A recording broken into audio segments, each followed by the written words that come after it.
पहला जो मुद्दा मैं देख रहा हूँ इस वीक में जो आया हुआ है कि आदि मानव और आधुनिक मानव में तार्किक क्षमता का कोई अंतर है क्या। दोनों ही में मेधस और जीवन में कोई अंतर है क्या। अगर मेधस से जीवन में कुछ बदलाव नहीं है तो फिर ऐसा क्यों कहा जा रहा है कि आगे की पीढ़ी आगे। देखिए, एक तो बड़ा चीज जो है ना, आदि मानव तो छोड़ ही दें, अभी की स्थिति में देखें कि एक व्यक्ति को ही देखें, मतलब वो दो स्थिति में उसके मतलब प्रोग्रेस को देखें। एक व्यक्ति यदि जन्म लेता है और उसके बाद उसको कोई शिक्षा परंपरा या इस तरीके से नहीं उसको उसकी परवरिश की जाती है ना। तो क्या लगता है कि उसमें जो तर्क करने की क्षमता या सोचने की क्षमता वैसी रहेगी अभी जैसा जितना दिखते हैं। कि एक व्यक्ति है जिसको मतलब किसी भी शिक्षा में या इस तरीके किसी भी विधि में नहीं डाला जाए, सिंपल वो रह रहा है, खाना पीना उसका इस तरीके से। और एक है उसी व्यक्ति को हम किसी तरीके की शिक्षा विधि में उसको मतलब परवरिश कर रहे हैं, उसको शिक्षा दे रहे हैं, है ना, पढ़ाई लिखाई। तो उसमें क्या तार्किक क्षमता में डिफरेंस दिखेगा कि नहीं दिखेगा। सेम व्यक्ति, जीवन भी वही, शरीर भी वही, मेधस भी वही, लेकिन जो ये प्रोसेस के थ्रू हम गुजारते हैं उसमें उसके सोचने की क्षमता विकसित होती है या नहीं होती है। भैया इस तरह से अभी जैसे कोई अपने पास उदाहरण तो है नहीं कि जिसको शिक्षा से अलग रखा गया हो। ये उदाहरण जरूर है कि किसी को अलग प्रकार की शिक्षा जैसे कॉन्वेंट में है ना, या हमारे जो पिछड़े इलाके हैं वहां पे स्कूली सरकारी स्कूलों का इस तरह से तो दिखते हैं उदाहरण, लेकिन उनमें ऐसा नहीं कहा जा सकता है कि उनमें तार्किक क्षमता का फर्क है। जैसे कोई बच्चा गांव से है और कोई बच्चा दिल्ली से है, स्कूल से पढ़ा, तो ऐसा तो नहीं कहा जा सकता। लेकिन ये कि शिक्षा से बिल्कुल बाहर ही है और उसमें तार्किक क्षमता का फर्क ना हो, ऐसा मुश्किल है कहना। मतलब पता नहीं, मैं कल्पना अभी मेरे ठीक से नहीं आ रहा है समझ में बात। सोचते हैं ना, देखते हैं, हम अपना ही देख लें, हम अपना ही देख लें कि मतलब पढ़ाई से हमारी तार्किक क्षमता डेवलप हुई है या पढ़ाई स्टार्ट करने से पहले जैसी तार्किक क्षमता थी वैसी ही अभी भी है। नहीं भैया, जैसे जैसे हम पढ़े और बाहर आए, बहुत लोगों से मिले, बहुत कुछ देखे सीखे पढ़े, तभी ये थोड़ा बढ़ा। मतलब पहले से तो, मतलब वैसे देखेंगे तो गांव में जो बच्चा है, शहर में जो है, जो बहुत अच्छा स्कूल में पढ़ता है, जो गांव में पढ़ने को अब नहीं मिलता है, तो भी उसको लाके अगर यही स्कूल में रख देंगे तो भी वो सीख पाएगा और कर पाएगा। ऐसा नहीं कि वो नहीं कर पाएगा, क्योंकि उसको नहीं मिलता है, वो नहीं कर पाता। ऐसा मैं सोच रहा हूँ। भैया इसको अगर हम पढ़ाई के बजाय कह दें कि एक्सपोजर मिलने पर, सही बात है। जिसको एक्सपोजर ज्यादा मिलेगा उसमें, क्योंकि जितने लोगों से मिलेंगे जितनी बात, तो उससे तात्विक क्षमता बढ़ेगी। इसको हाँ, उसको ऐसा जो कहें। मिलेगा उसी के ऊपर वो जान पाएगा ज्यादा, और उसी को लेके वो मैं आगे भी बढ़ पाएगा। जैसे भैया मैं एक डायमेंशन इसमें और ऐड करना चाहता हूँ। जैसे मेरे स्टूडेंट आते हैं तो कोई जैसे दिल्ली से भी आते हैं और कोई राजस्थान के बहुत इलाकों से भी आते हैं। तो ऐसा नहीं है कि जो लड़का दिल्ली से आ रहा है उसकी तार्किक क्षमता, उसकी इंग्लिश ठीक हो सकती है ना, उसकी एनालिटिकल पावर या logical thinking, I don't think कि वो दिल्ली वाले की बहुत बेटर होगी वहाँ। ऐसा कुछ हम स्टीरियोटाइप कर नहीं सकते, है ना। मतलब ये जरूर हो सकता है, एक्सपोजर वाली बात मैं मानता हूँ कि उसको कुछ चीजों की समझ है, या ज्यादा वो क्या कहते हैं कल्चर वाइज सेंस में दिख सकता है, बट लॉजिकली और एनालिटिकली मेरे को तो नहीं दिखता है, कई बार तो उल्टा दिखता है। हाँ भैया, सही मतलब बात। ये मेरा है ऑब्जर्वेशन।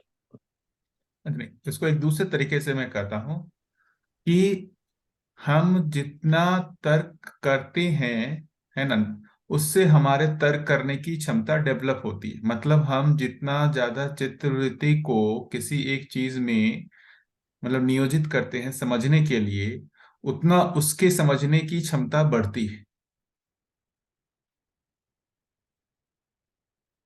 मैं फिर से अपनी बात को रिपीट कर रहा हूँ कि अभी जैसे चित्तवृत्ति में निखार कैसे आता है, तो जितना हम उसको प्रोसेस करते हैं, चित्तवृत्ति को लगाते हैं किसी वस्तु को समझने में। जितना हम लगाते हैं उतना उतना उसमें समझने की कैपेसिटी डेवलप होती है।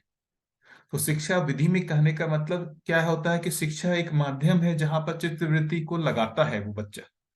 वो लगाने से उसकी क्षमता डेवलप होती है। जैसे एक बच्चा, जैसे मैं अपने आप की ही बात करूं, मान लेता हूं कि मैं जिस शिक्षा विधि से अभी निकला हूं, यदि उस शिक्षा विधि से नहीं निकला होता तो क्या मेरे सोचने विचार करने की क्षमता ऐसी ही रहती, या ये जो प्रोसेस हुआ, मतलब उसमें मैंने अभ्यास किया, क्या से गणित ही बनाया या कुछ भी किया, फिजिक्स ही पढ़ा, मैथ्स ही किया, जो कैलकुलेशन ही किया, है ना, क्वेश्चन ही सॉल्व किए, उसमें बेसिकली मैंने चित्तवृत्ति को किसी एक दूसरे तरीके से अभ्यास कराया। वो अभ्यास कराने से उसके सोचने की क्षमता डेवलप हुई। यदि वो ठीक बात अभ्यास है, मैं ठीक। उसको नहीं कराता तो उसमें वो नहीं होता। डेवलपमेंट नहीं होता। क्या ये हाँ, बात ठीक लग रही है? हाँ, ये इससे सहमत हूँ, बिल्कुल ठीक बात। हाँ, तो जब मैं शिक्षा की बात कर रहा हूं तो इसका मतलब मैं कह रहा हूं कि चित्त वृत्ति को किसी एक चीज में अभ्यास कराना। तो अभी देखेंगे जो भी एजुकेशन सिस्टम है ना, उसमें देखिएगा कि जैसे मैथ्स ही है, फिजिक्स है, केमिस्ट्री है ना, उसकी मतलब वो प्रोसेस है, वो क्या प्रोसेस है, वो चित्तवृत्ति का अभ्यास कराने का एक प्रोसेस है। बिना अभ्यास के उसमें वो डेवलपमेंट होता नहीं। जैसे इसी तरीके से कहें, जितने भी अभी अपन अभ्यास, पुराने अभ्यास की बात कहें, मेडिटेशन की बात कर रहे हैं, है ना, या फिर जो इसकी बात करते हैं ना, धारणा ध्यान समाधि की बात करते हैं, वहां भी अभ्यास है। चित्त वृत्ति को किसी एक जगह पे हम नियोजित करने का अभ्यास करते हैं। वो अभ्यास करने से उसकी वो क्षमता डेवलप होती है। मेडिटेशन जितना करते, ये मेडिटेशन बिल्कुल करने ठीक का, बात है भैया। हाँ, तो जितना हम अभ्यास कराते हैं उसके जो है, उसकी क्षमता उससे आगे बढ़ते जाती है। उतना तो छोड़ दीजिए, इस शरीर की क्षमता में दिखता है। मेधस की क्षमता छोड़िए, शरीर की क्षमता, जितना हम इससे कार्य करने का अभ्यास कराते हैं, इसके कार्य करने की क्षमता उतनी डेवलप होती है। कहेंगे शरीर तो सबका एक ही जैसा है ना। जैसे एक पढ़े लिखे आदमी या जो भी है, जो अभी फिजिकल वर्क नहीं करता है, उसको एक दिन कहिए कि भाई जाकर के फिजिकल श्रम करो, उससे नहीं होता है। होता है क्या? सडनली उसको बोले कि 4 घंटे जो है आपको श्रम करना है, नहीं होगा, क्योंकि अभ्यास नहीं है। यही चीज उसको धीरे धीरे, चलो तुम आज 10 मिनट का श्रम करो, वो कर लेगा, फिर कल 15 मिनट, फिर 20 मिनट। ये अभ्यास कराने से उसकी क्षमता डेवलप होती है। शरीर में दिख रहा है, ठीक उसी तरीके से हम जब जीवन की बात कर रहे हैं तो जीवन में जो भी बेसिकली चित्तवृत्ति के क्षमता की बात है, वो अभ्यास के थ्रू, उसको क्षमता ना कहें तो उसको ये कहें कि उसकी जो भी कहें कि उसकी प्रेजेंट जो सिचुएशन है, जो अभी क्षमता, मतलब एब्सोल्यूट सेंस में बात नहीं कर रहे हैं, लेकिन जो उसकी कैपेसिटी है टू डू वर्क, वो डेवलप होती है। तो आदि मानव से आधुनिक मानव में देखेंगे, ये आदि मानव में ऐसी कोई भाषा नहीं थी, है ना, इस तरीके से कोई साहित्य दर्शन ऐसा नहीं था। अब आदि मानव तो छोड़ दीजिए, मैं तो ऐसा कहूंगा कि अभी से 200 साल 300 साल पहले ही चले जाएं तो इतने तर्क करने की क्षमता नहीं थी जनरल। मतलब हो सकता है कोई इंडिविजुअल में एक बहुत ज्यादा होगा, लेकिन जनरल मास में देखेंगे तो इतनी तर्क करने की क्षमता नहीं थी।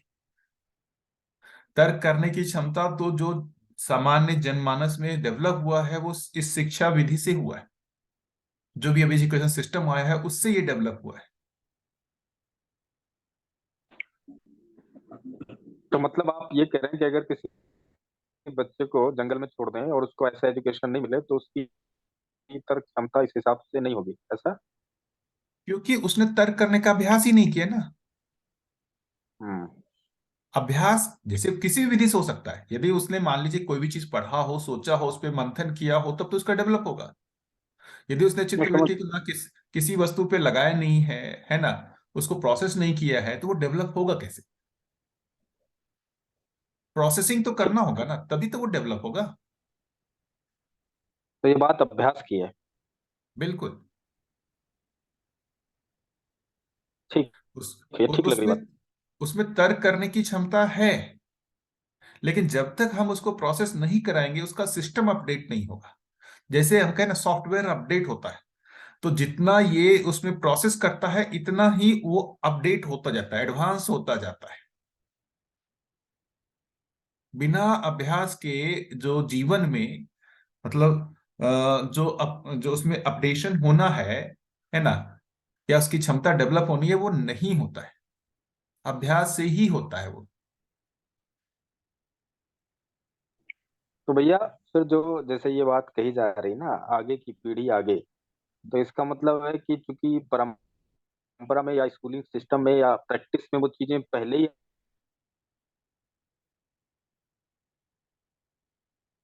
कहा जा रहा है, लेकिन उसकी क्षमता जो है उसमें कोई ऐसा चेंज नहीं आ रहा है, ऐसा।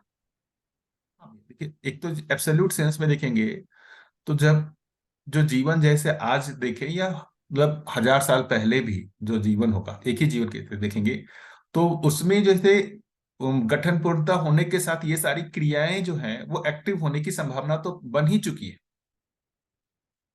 जो भी अपन जीवन की बात करते हैं, मन वृत्ति चित्त बुद्धि आत्मा, तो इन सारी क्रियाओं की जागृति की संभावना तो पहले से ही बन चुकी है। लेकिन इन क्रियाओं की जागृति होगी कैसे, तो वो वही लगता है कि अभ्यास से ही होगा। जिस चीज में उसको लगाया जाए उसमें वो और ज्यादा ये होता है, मतलब आ, उसमें और ज्यादा वो विकसित होता है, ऐसा कहें।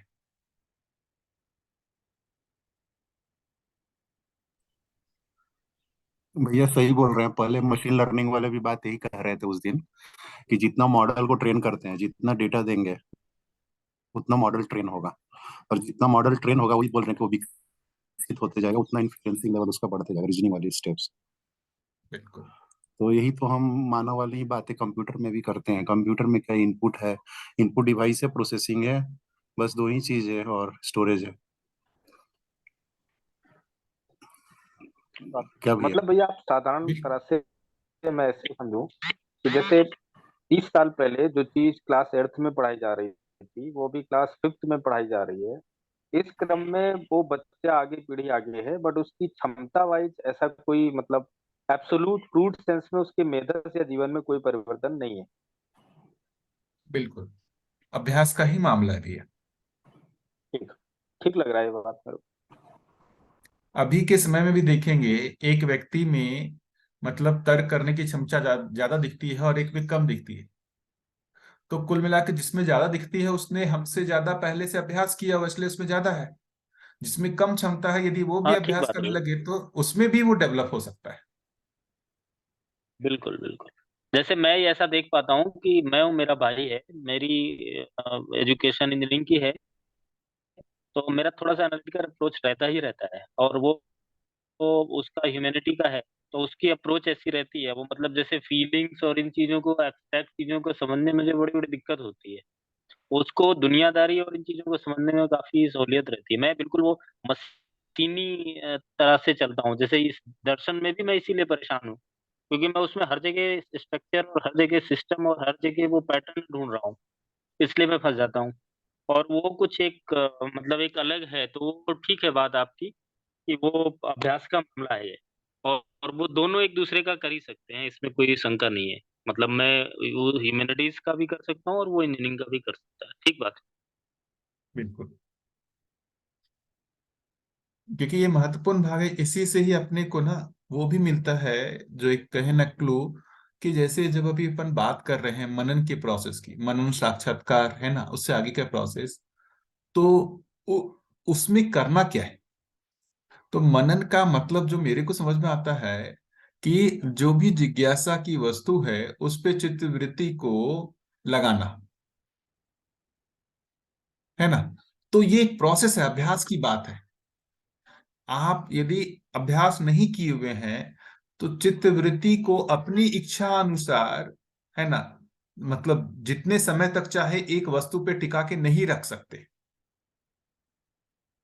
यदि इसी को ही मतलब जो पुरानी परंपरा में जिसको धारणा ध्यान बोल रहे हैं, उस प्रोसेस में कि एक आदमी सीधा आया और वो चाहेगा कि सीधा हमारा ध्यान लग जाए या धारणा की स्थिति में पहुंच जाए, मतलब कोई भी अपनी जिज्ञासा की वस्तु को वो खोल करके उस पे लंबे समय तक रह सकता है, ये संभव नहीं है। ये अभ्यास के थ्रू ही डेवलप होता है जीवन में, कि किसी भी एक वस्तु पे चित्त को मैं थोड़ी देर तक टिकाया, और वो समय धीरे धीरे ग्रेजुअली ही डेवलप होता है। अभी करके देखिए ना अभ्यास, किसी भी कोई जिज्ञासा की वस्तु पे आप ध्यान केंद्रित करने की कोशिश कीजिए, चित्तवृत्ति को केंद्रित करने का कीजिए अभ्यास, अभी करके देख सकते हैं हम लोग। देखिए कितना देर वो टिकता है। जिसको मेडिटेशन कहा गया, जो अभी भी मतलब बहुत सारे अलग अलग विधाओं में मेडिटेशन करना सिखाते हैं, है ना, उसको मेडिटेशन का मतलब मुझे मनन ही समझ में आता है, कि किसी एक मतलब वस्तु पे चित्तवृत्ति लगातार बने रहना, चित्तवृत्ति का लगातार बने रहना। भैया यहाँ पर किसी एक संबंध को लेके और उसके मूल्यों के साथ थोड़ा बताइए तो उसमें क्या क्या ध्यान दे सकते हैं। जैसे अभी संबंध मूल्यों को की बात करके पहले जीवन की ये बात कर लेते हैं, है ना। तो अभी अपन ये करते हैं कि भाई जीवन एक वास्तविकता है ना, जीवन शारीरिक अस्तित्व के रूप में है, हम इस पे फोकस करेंगे। मतलब जस्ट इतना ही मैं अभी चाहूंगा कि सभी लोग मिलकर के अभी आंख बंद करके उस पर केंद्रित करने का कोशिश करें, कि मैं जीवन को समझने का प्रयास करूंगा। जीवन एक वास्तविकता है ना। जीवन शरीर जो है, शरीर के साथ मतलब अस्तित्व में है, मेधस के थ्रू उसमें ट्रांजेक्शन हो रहा है। हम इस प्रोसेस को समझने की कोशिश करते हैं, मतलब हम इस वस्तु को ही हम चित्तवृत्ति में फोकस्ड रखेंगे। इसके अलावा कोई दूसरे जो है ना वस्तु पे हम नहीं ट्रांसफर होंगे। ये करके देखिए अभ्यास, कितनी देर तक चित्तवृत्ति आपने जिस जिज्ञासा को लिया है उसमें टिक पाता है। करके देखिए अभ्यास अभी, सभी लोग करके देखिए अभी।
आवाज कट गई क्या? नहीं भैया, अभी सब लोग सोच रहे हैं। ओके।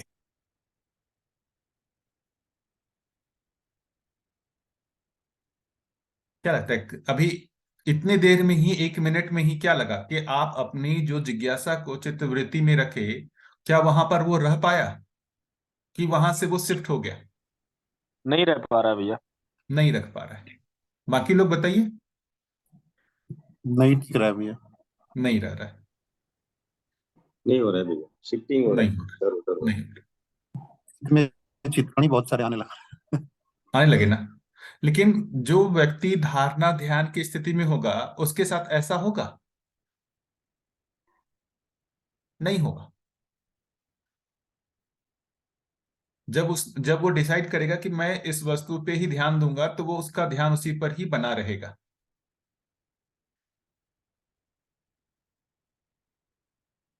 तो अब जैसे अभी अपन आप चाहें कि मैं सीधा वैसी स्थिति में पहुंच जाऊं जहां पर मैंने इस वस्तु पे सोचा कि ध्यान दूंगा और मेरा ध्यान टिका रहेगा, ऐसा होगा नहीं।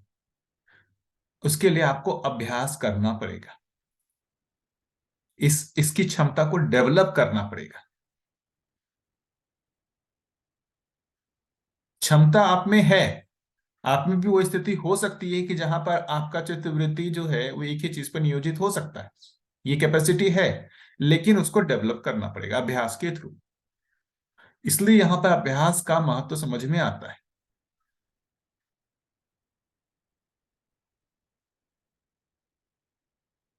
कुछ पकड़ में आ रही है बात, अभ्यास का महत्व क्या है?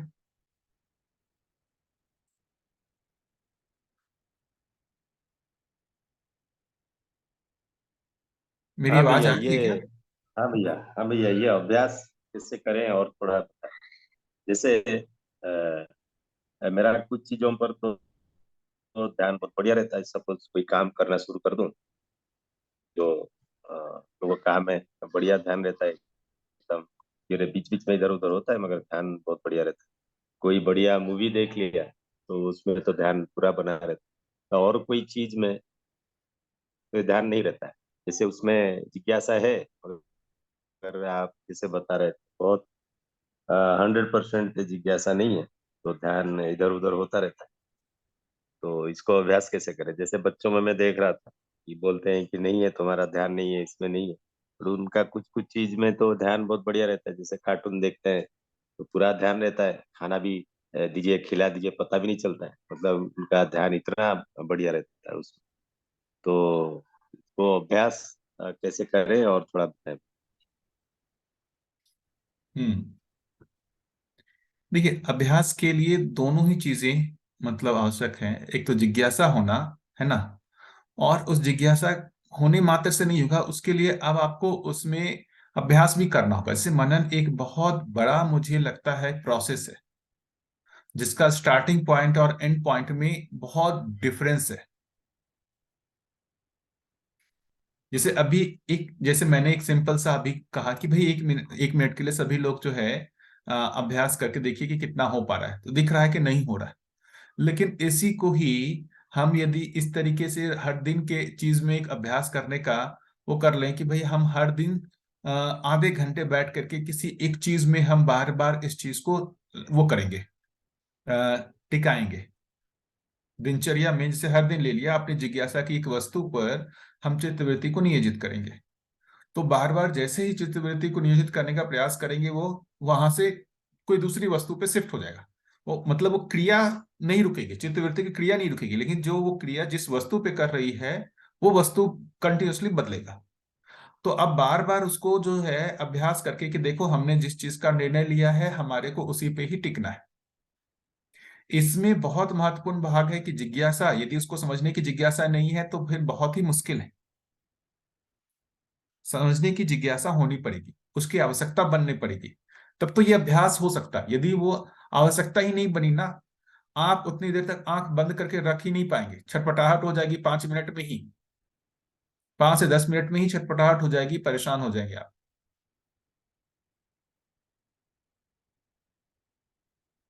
इसको हर दिन के प्रोसेस में करके देखा जाए कि जो भी समझने की वस्तु है ना, हम एक क्या है, अभी क्यों नहीं समझ में आ रहा है कि हमारा चित्तवृत्ति पूरा 100% उस वस्तु पे लग नहीं पा रहा है। हम अभी बहुत आंशिकता में ही तर्क कर पा रहे हैं।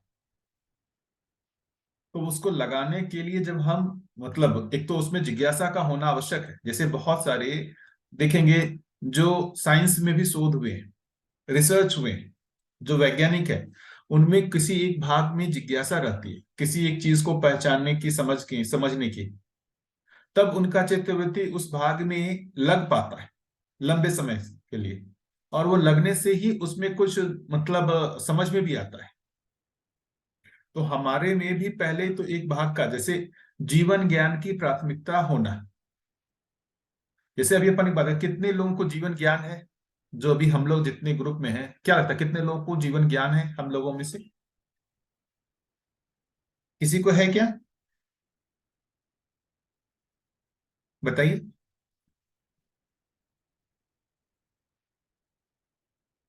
जीवन जैसी कोई वास्तविकता के बारे में दर्शन में कहा गया है, क्या उसका ज्ञान है हम लोगों को? सूचना रूप में है भैया, बाकी हाँ ज्ञान तो सूचना, कैसे कहें। हाँ सूचना रूप में है, मानने के रूप में है, लेकिन जानने के रूप में नहीं है। अब ये जानने के रूप में जो हाँ नहीं बिल्कुल। है, जानने के रूप में नहीं है, ऐसे जानने की जिज्ञासा अभी हम में बलवती है क्या?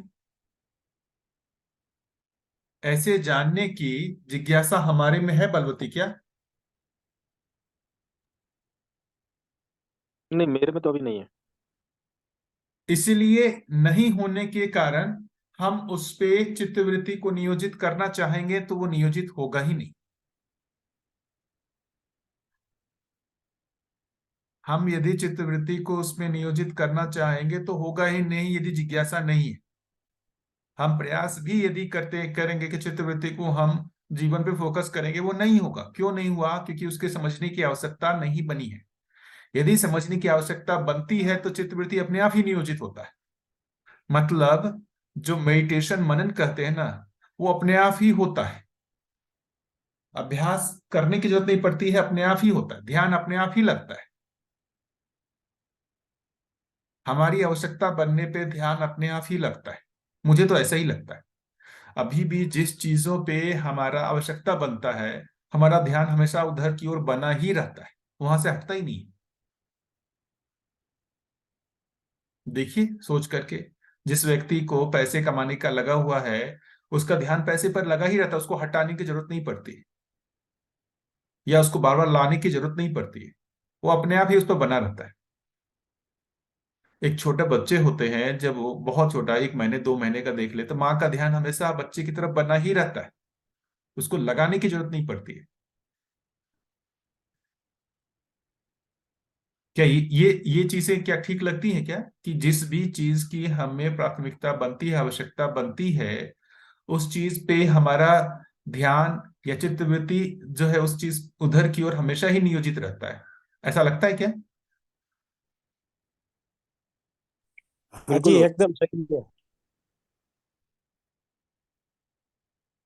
तो कुल मिलाकर के जब हम यहाँ पर भी बात कर रहे हैं, मनन की भी बात कर रहे हैं, तो बिना आवश्यकता हुए मनन होगा ही नहीं। मेरा तो ऐसा ही अनुमान लगता है कि बिना आवश्यकता हुए मनन होगा ही नहीं। तो जो सबसे महत्वपूर्ण काम है, आवश्यकता का बनना,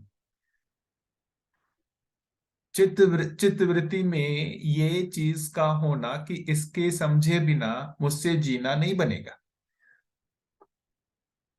ये हमारे जानने की वस्तु है। और यदि ये जानने की वस्तु मतलब हमको जब तक समझ में नहीं आएगी, मुझे अंदर मतलब शांति नहीं है। ऐसी स्थिति होने के बाद ही मनन का अभ्यास भी हो सकता है, वरना होता ही नहीं है। तो सबसे प्राथमिक है जिज्ञासा। उस जिज्ञासा होने मात्र से फिर वो हो जाएगा, ऐसा भी नहीं है। जिज्ञासा होने के बाद भी जो है वो तो अपने आप ध्यान उधर जाता ही है, उसका अभ्यास करना ही पड़ता है।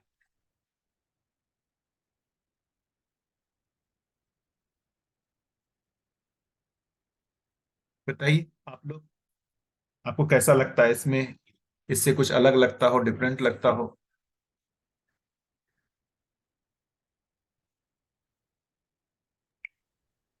भैया एक प्रश्न बन रहा था। जी भैया। देखिए, ऐसे ही जैसे ये ध्यान देने वाली जो बात है, ऐसा ही बाकी चीजों में भी है। मतलब जो ध्यान की विधियां हैं, और जो जैसे वो माइंडफुलनेस है, और उन सब चीजों में इन्हीं यही बातें तो हैं। तो उनसे ये बात जो आप कह रहे हैं वो वही बात है या कुछ अलग है? भैया एक तो बिना जिज्ञासा के ये सारी चीजें जो है ना, वो रिलैक्स करने की चीजें हैं। मतलब वहां से उस चीज को हटाने की बात है। जो भी चीज हमको परेशान कर रही है वो हमारे विचार से दूर चले जाए, उसकी बात है। वास्तविकताओं को समझने के लिए नहीं है। वास्तविकताओं को समझने के लिए जिज्ञासा का होना आवश्यक है। हम किसी भी चले जाएं, चाहे मध्यस्थ दर्शन में हो या किसी भी विधि में, कहीं पर भी जाएं, अल्टीमेटली कुछ तो जिज्ञासा का होना आवश्यक है ना, कि हम इस दर्शन में हैं तो क्या चीज पाने के लिए। कोई चीज पाने के वो अर्थ में ठीक ही, हाँ, कोई चीज पाने के अर्थ में ही हम उसमें अभ्यास करेंगे ना। यदि एक व्यक्ति को ज्ञान की प्यास नहीं है और उसको हम मेडिटेशन कराना चाहें तो हो ही नहीं सकता, किसी भी विधि में चले जाए। हाँ, वो थोड़ी बहुत टेक्निक हो सकती है कि भाई उसको रिलैक्स करना है ना, जो उसके थॉट है उसमें कॉन्ट्रडिक्शन, उस पर थोड़े समय के लिए रिलैक्स कर देना। लेकिन वो कोई उपलब्धि नहीं है, उससे कोई ज्ञान नहीं है। अभी भी एक ही क्लास में यदि मतलब आप लोग में से कोई टीचर होंगे, तो एक ही क्लास में आप बच्चों को पढ़ाते होंगे। सब बच्चे की ग्रहण क्षमता अलग अलग है। सब बच्चे एक ही जैसा समझते हैं, ऐसा नहीं है। वो किस आधार पर है? उनकी जिज्ञासा के आधार पर है। जिस बच्चे में आप जो बोल रहे हैं उसके समझने की जिज्ञासा है तो उसको ज्यादा समझ में आता है, जिसमें जिज्ञासा नहीं है उसको कम समझ में आता है। तो मूल जो क्षमता कहते हैं ना, कि भाई ये उसका आईक्यू ज्यादा है कम है, उसके मूल में उसकी जिज्ञासा है। जिज्ञासा होने से अपने आप ही वो क्षमता डेवलप होती है। तो जब यहां भी दर्शन में बात कर रहे हैं कि सूचना लेवल पर एक जो हम लोगों का तर्क करना है, दूसरा वो हमारी जिज्ञासा बन जाना, वो आवश्यकता बन जाना कि इसको समझे बिना हमारा अब काम नहीं चलेगा, तब तक मनन नहीं होगा।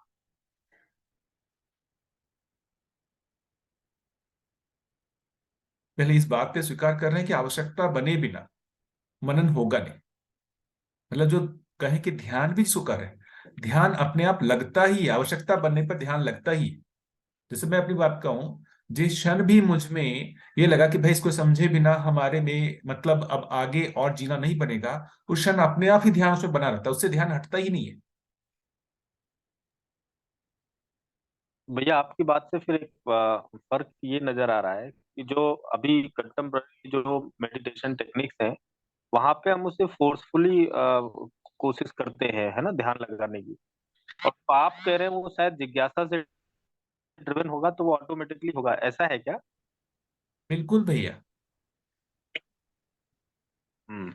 जिज्ञासा हुए बिना ठीक अभी जो अभ्यास करते हैं, जैसे अभी क्या होता है, दूसरा एक अभ्यास करते हैं, जैसे देखिए मैं तो उतना उस चीज का मतलब एक्सपर्ट नहीं हूं। जैसे अब एक अभ्यास कराते हैं कि सांस जो है ना सब विपश्यना में, कि मतलब जो सांस लेना छोड़ना उस पर ध्यान दो, है ना, बार बार उस पर अभ्यास दो। तो वो भी एक हो सकता है जहां पर चित्त वृत्ति को या मन को हम एक जगह पे फोकस करने का अभ्यास करा रहे हैं, उसका अभ्यास ही नहीं है। ये सारे जो अभ्यास थे, या पहले एक मंत्र जाप करते रहो, राम राम राम राम करते रहो, क्योंकि एक ही वस्तु पे बार बार उसको टिका के रखना है। यदि वही कर रहा हूं कि ये इतना इतना हमको जो दबाव करना पड़ रहा है उसके बाद भी वो नहीं हो रहा है, यदि जिज्ञासा होती है तो अपने आप ही वहां जाता है। तो मतलब ध्यान की वस्तु जो है वो मैं स्वयं हूँ, है ना, या जीवन हूँ? जो भी हो सकता है, मतलब जीवन पे जीवन करना है हो ऐसा? सकता है, मेरा आचरण हो सकता है ना, भौतिक चीजों के बीच में जो इंटरेक्शन का नियम हो सकता है वो हो सकते हैं, बहुत सारी चीजें जितने भी वास्तविकता हैं जिसको समझने की प्यास हो सकती वास्तविकताओं पे है ना। भैया, मतलब ये जो ध्यान है ये वास्तविकताओं पे लाना है, ऐसा? बिल्कुल। ठीक है। अभी जैसे हम लोग जो दर्शन में जुड़े हुए हैं तो हमारा कैसे ध्यान जाए, तो जो पहले अपन लोगों ने जो बात किया था कि चित्त वृत्ति जो है वो मन का मूल्यांकन करने लगे, पहला जो प्रोसेस हमारे में जिज्ञासा बनने के लिए, अब बात हो गई, क्या यहां तक सभी लोग सहमत हैं कि जिज्ञासा होना महत्वपूर्ण है? जिज्ञासा होने के बाद हम मनन के प्रोसेस को समझेंगे, मनन कैसे करना है। लेकिन पहला भाग तो जिज्ञासा का है, इसमें सभी लोग एग्री करते हैं क्या? फिर हम लोग उसके बाद आएंगे कि जिज्ञासा कैसे बने। जी हाँ सर। बाकी जी लोग हाँ सर। बताइए। जी भैया। अब बात आती है कि जिज्ञासा बने कैसे, आवश्यकता हमारी बनी कैसे, कैसे हम मतलब हमारी आवश्यकता बन जाए, ज्ञान हमारी आवश्यकता कैसे बने, जो भी मध्यस्थ दर्शन में कहा जा रहा है उसको समझना हमारी आवश्यकता कैसे बने। उसका आधार, मेरा जो अभी तक जितना भी समझ डेवलप हुआ है, वो स्व मूल्यांकन स्व निरीक्षण है। हर क्षण अपना स्व निरीक्षण होना कि भाई मेरे में जो अभी मन वृत्ति चित्त की जो क्रियाएं हैं उन क्रियाओं का नियोजन किधर की ओर हो रहा है, इस चीज का हर समय स्वनिरीक्षण होना।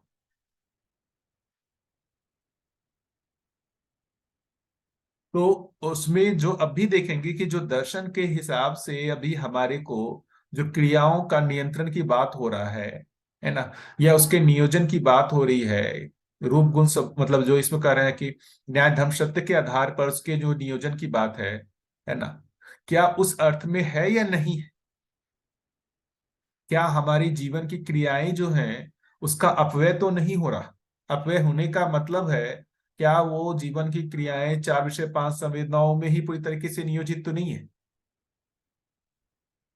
संवेदनाओं से सुखी होने में ही नियोजित तो नहीं है? तो ये हर क्षण स्वमूल्यांकन होने से उस पे उसके प्रति कि भाई हमको यहां पर इस क्रिया में जागृति चाहिए, ऐसी आवश्यकता बनती है। मैं इस क्रियाओं का अपव्यय नहीं चाहता, मैं ये नहीं चाहता हूं कि ये मन बार बार रुचि मूलक में जा रहा है और उसके लिए चित्तवृत्ति को प्रयोग कर रहा है। मैं इस चीज को हर क्षण देख रहा हूं, है ना। वो देखने से मेरे में इसके प्रति रिजेक्शन का भाव आ रहा है। चित्तवृत्ति मन के इस जो भी दबाव है उसको रिजेक्ट करना स्टार्ट कर दिया, और ये हर क्षण मैं इस अंतर विरोध को देख पा रहा हूं। वैसा देखने से हमारे में इस क्रिया की जागृति के प्रति जिज्ञासा बनती है कि मेरा मन जहां पर इतना डोमिनेटिंग है, उसकी जगह आवश्यकता बनती है कि मेरा चित्त डेवलप होना चाहिए। चित्त के आधार पे मन का नियंत्रण होना जो है वो हो, ऐसी हमारी आवश्यकता बनने लगती है, ना कि मन के आधार पर चित्तवृत्ति का नियंत्रण। ये कैसे होगा? ये स्व मूल्यांकन स्व निरीक्षण जब तक नहीं करेंगे तब तक तो नहीं होगा। तो हर पहला प्रोसेस तो स्व निरीक्षण का होना, अपने दिनचर्या पूरे समय के हर समय वो सतर्क बने रहना कि भाई अपनी क्रियाओं का देखते रहना, दृष्टा बने रहना कि ये क्रियाएं जो हमें चल रही है वो किधर से ड्रिवन है। मन की आशा से स्टार्ट हो करके उसमें चित्तवृत्ति के आधार पर नियोजित हुआ हुआ है, या चित्त में जो भी उसने सही को स्वीकार किया उसके आधार पर है। ये कंटिन्यूअस स्वनिरीक्षण होने से ही जो है उसमें मतलब इसकी जागृति के लिए आवश्यकता बनेगी। क्या लग रहा है? आप लोग बताएं, आप लोग को जैसा लगता है, सभी लोग मिलकर डिस्कस करते हैं।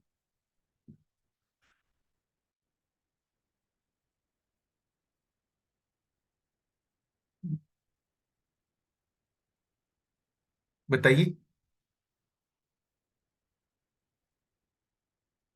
हाँ जी, अभी तो मन ही खींच लेता है चित्त वृत्ति को।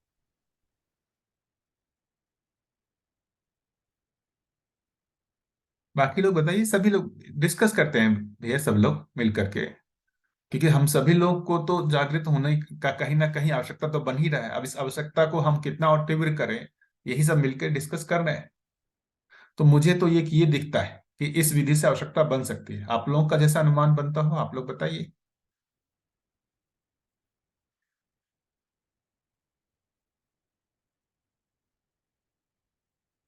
जी भैया जी, और मुझे ऐसा लगता है कि जैसे जब हम जिंदगी की समस्याओं में जब अटकते हैं कहीं पर और किसी बहुत बड़ी घटना का सामना हम करते हैं, तो तब भी हमारी जो सोचने की क्षमता है वहां हमें मजबूर करती है। तो भी वहां से फिर हमें ऐसी जिज्ञासा, ऐसी क्यूरियोसिटी आती ही है कि क्या रीजन है कि चीजें इस तरीके से मूव कर रही हैं और हमको इतना अफेक्ट कर रही है। तो भी हमारी वहां से जिज्ञासा बनती है।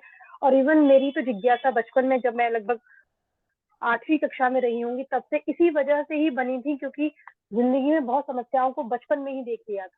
तो जैसे हमने घटना भी कहा है कि जैसे जिंदगी में घटनाएं घटती ही रहेंगी और वो आपको फील कराती ही रहेंगी कि आप कम पढ़ रहे हैं जिंदगी को समझने में। तो वहां से भी मुझे लगता है कि जिज्ञासा बनना शुरू होता है कि ऐसा क्यों, क्योंकि जब भी कोई घटना घटती है और दुख हमें देती है तो वहाँ प्रश्न उठता है कि क्यों। और क्यों के बाद फिर हमारे सोचने की जो क्षमता है उधर जाती ही है। तो मेरे को लगता है कि ये घटनाएं भी बहुत मजबूर करती हैं सोचने पर, और वहीं से फिर हमारी जिज्ञासाएं आती हैं, जिज्ञासाएं, और फिर वो हमें सीखना समझना होता है। ऐसा मेरा ध्यान जाता है। बढ़िया दीदी। मुझे भी लगता है कि कई बार जो हम बहुत ज्यादा दुखी होते हैं, है ना, और उसकी निरंतरता होती है, तो हम कई बार बाध्य होते हैं कि भाई इससे मुक्ति का क्या रास्ता है, क्या उपाय है। सामान्य जब हम खाते पीते इस तरीके से जिंदगी चल रही होती है, उसमें बहुत मतलब ध्यान हमारा नहीं जाता है। लेकिन जब भी इस तरीके के विपरीत परिस्थितियां बनती हैं, जो दुख आता है, उस क्षण हम उससे मुक्ति के लिए छटपटाते हैं। तो एक स्थिति मतलब एक कहें कि पीड़ा बनना, तो पीड़ा होने से ही हम उसे जो है मुक्ति के लिए हम प्रयास करते हैं।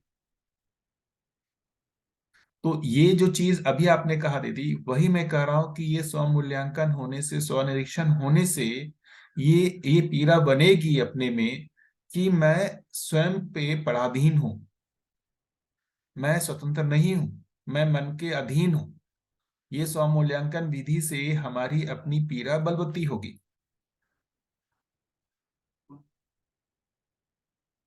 क्योंकि तभी तो हमको अपनी वास्तविक स्थिति का पता चलेगा कि मैं कहाँ पर हूं।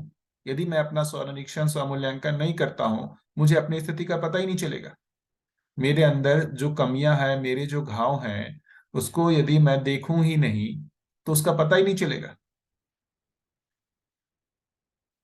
तो स्वयं कि बेसिकली जो भी स्थिति है उस स्थिति का आकलन सही सही होना बहुत आवश्यक मुझे तो लगता है।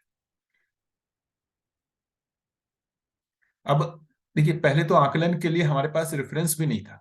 हम कैसे आकलन करते कि हम सही है गलत है, क्योंकि सही का तो पता है ही नहीं।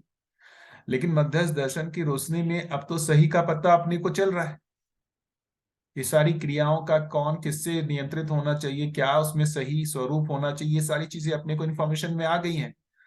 तो अब इसके आधार पर तो हम अपना स्वनिरीक्षण कर ही सकते। पहले जो भी स्वनिरीक्षण करते सिर्फ इतना ही पता चलता कि भाई ये ठीक नहीं है, कुछ है ऐसा, रिजेक्शन का भाव। लेकिन अब सही के रेफरेंस में ये पता चल रहा कि भाई ये चीजें इसमें ऐसे घटित हो रही हैं, उसके नियम का पता चलना, ये तो हो रहा है ना। इसको तो अभ्यास करना पड़ेगा ना, उसके बिना उसकी प्राथमिकता डेवलप नहीं होगी। आप लोग बताइए।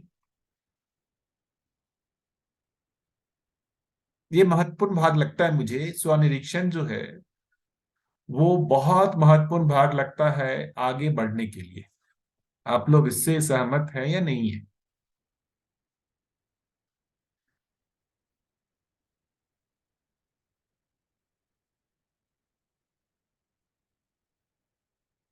हाँ सहमत है भैया।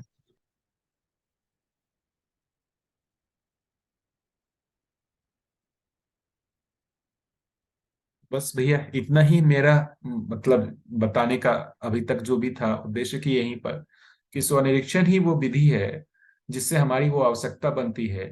आवश्यकता बनने पे फिर हमारा ध्यान उधर की ओर लगता ही है। उसके बाद मनन का प्रोसेस अपने आप ही स्टार्ट होगा। मनन का प्रोसेस स्टार्ट होगा तो फिर उससे साक्षात्कार भी होगा ही होगा। साक्षात्कार होगा तो अवधारणा बनेगी ही बनेगी, अवधारणा होगी तो फिर आत्मा में अनुभव होगा ही होगा।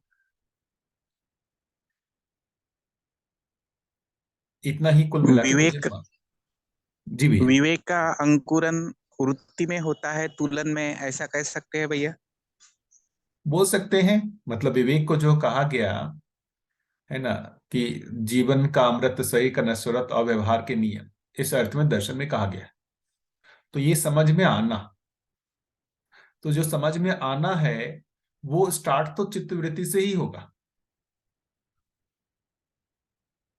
तो जो विवेक की बात कर रहे हैं वो बेसिकली कुल मिला के चित्तवृत्ति से स्टार्ट होके साक्षात्कार से बुद्धि में जो अवधारणा होना है वहां तक है। अवधारणा की स्थिति में विवेक का पूर्ण उदय हो जाता है। लेकिन उससे पहले जो अभी आप बोल रहे हैं कि जो भी ये मनन के प्रोसेस से ही वो स्टार्ट होना शुरू होता है।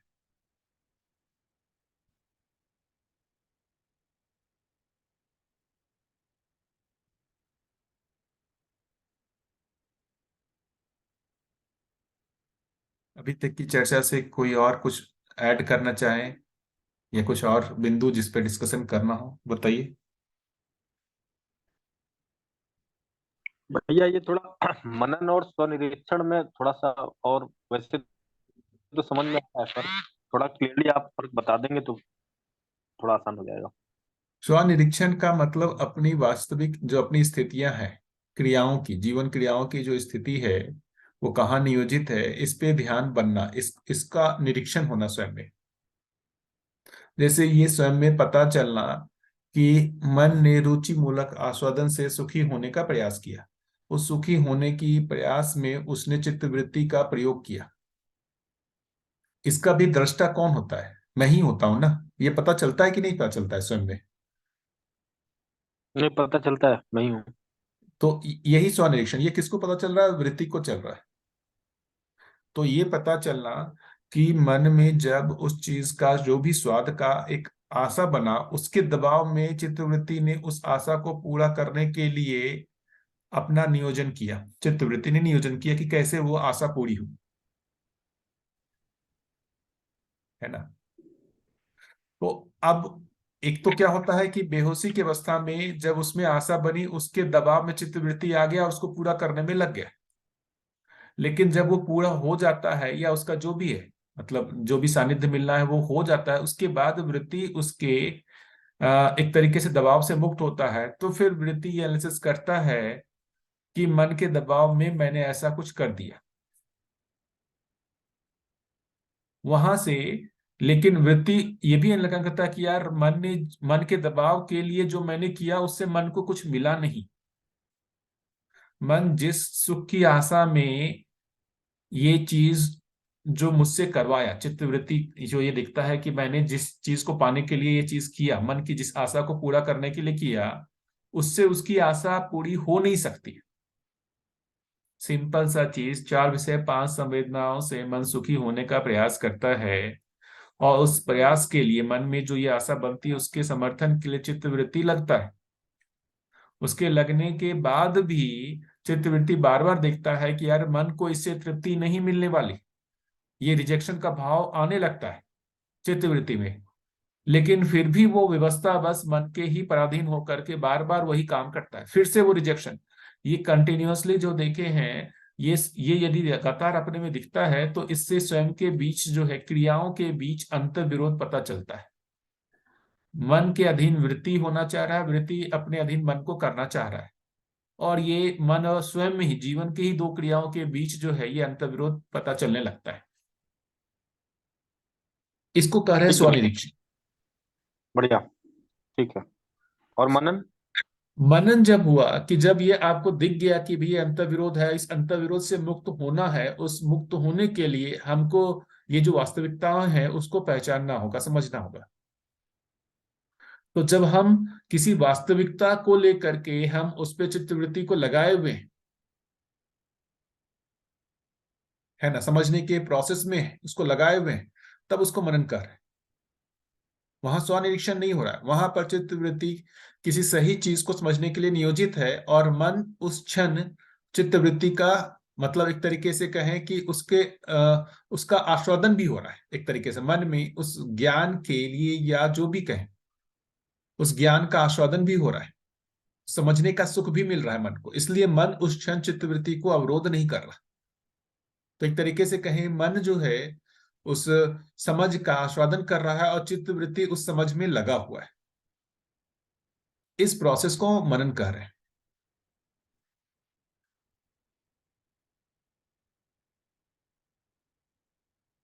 क्या ये क्लियर हुआ मनन का प्रोसेस? जी भैया।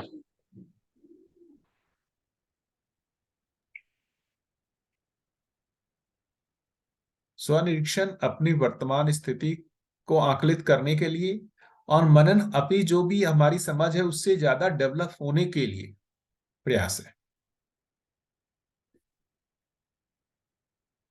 तो स्वनिरीक्षण से हमारे में ज्ञान की आवश्यकता बनती है,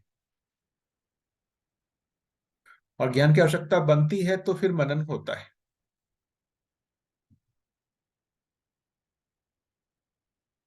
तो इस अभ्यास को मुझे लगता है कि जितना बढ़ाया जाए उतना अच्छा है, स्वनिरीक्षण के अभ्यास को। अभी हमारा ज्यादातर जो है अभ्यास पर निरीक्षण में है,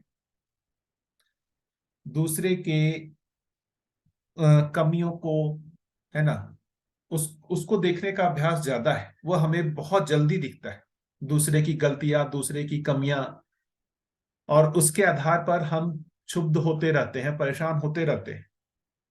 लेकिन स्वयं की कमियां, है ना, ये नहीं दिखती। इस कारण से हम अपने से भी परेशान नहीं रहते, दूसरे से ही हमेशा परेशान रहते हैं। तो हमको अपनी कमियां दिखेंगी तो हम खुद से भी परेशान होंगे, स्वयं से भी परेशान होंगे।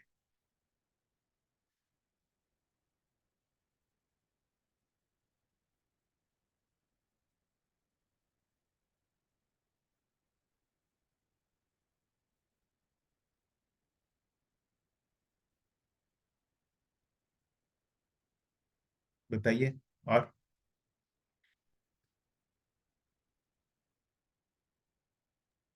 भैया जी, वो स्वभाव गुण धर्म वाला प्रश्न हो गया, मैं थोड़ा लेट हो गई थी आने में। उस पे भी आते हैं। तो क्या ये जो डिस्कशन है इसको क्लोज करें, नेक्स्ट मुद्दे पे आए?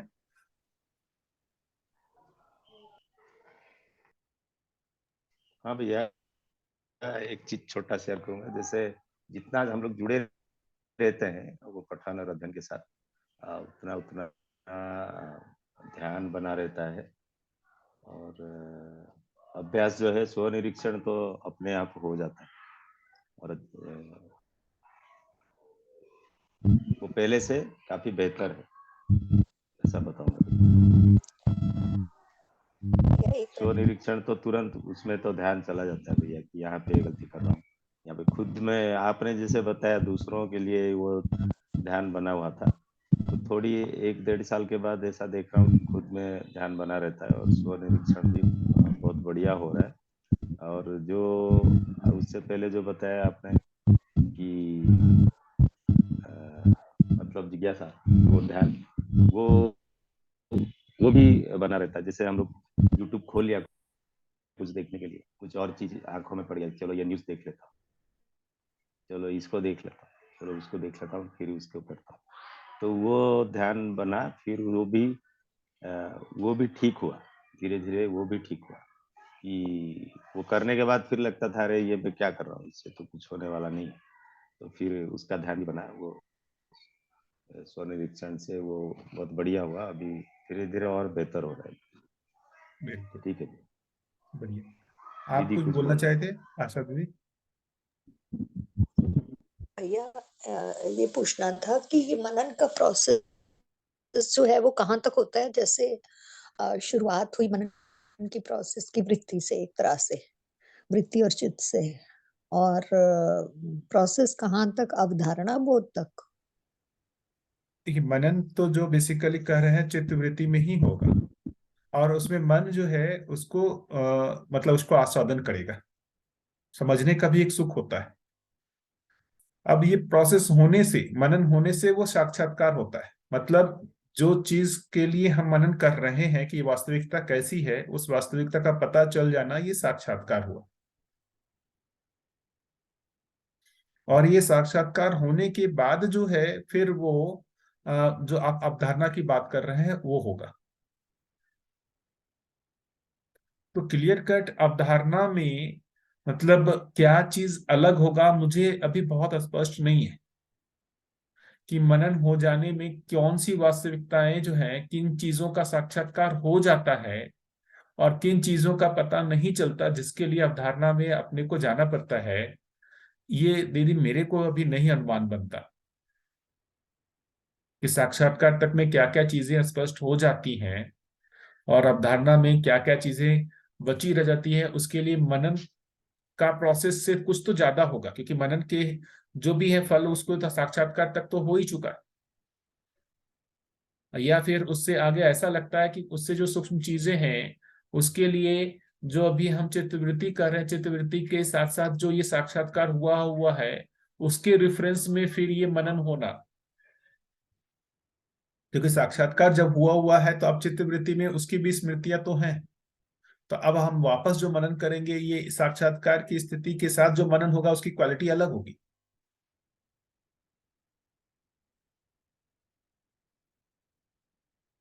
क्योंकि अभी मतलब जितना क्रियाएं हमारी जागृत रहती हैं उससे थोड़ा सा आगे का ही अनुमान बनता है, पर्सनली मेरे लिए तो साक्षात्कार और अवधारणा में जीवन की स्थितियों में मतलब समझ में क्या डिफरेंस होता है मुझे नहीं पता। आप लोग में से किसी को मतलब अनुमान बनता हो या शोध हुआ हो तो मतलब मुझे लगता है प्लीज आप बता सकते हैं।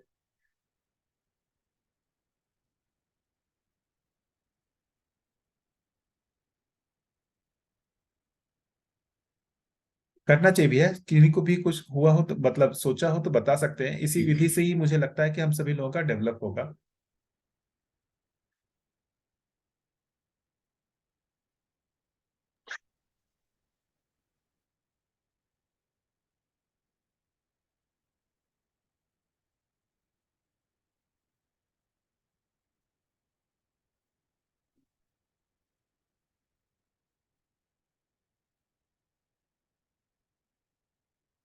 कुछ तो जैसे देखिए बाबा जी ने कहा है तो कुछ तो क्वालिटी में डिफरेंस रहता ही होगा,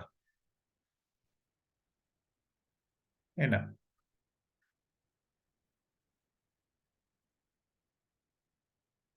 या तो फिर ये है कि अभी अपन मतलब श्रवण की जगह पर ही है, मनन भी अच्छे से नहीं हो रहा है, तो इस कारण से अभी हम अवधारणा का जो भी चीजें हमारे में अनुमान बनना थोड़ा मुश्किल हो रहा है। यदि साक्षात्कार की स्थिति अपने में घटित होती है तो हो सकता है इससे आगे की स्थिति अवधारणा का भी हमको अनुमान होने लगेगा कि भाई साक्षात्कार में ये सारी चीजें हो चुकी हैं और अवधारणा में ये सारी चीजें होंगी।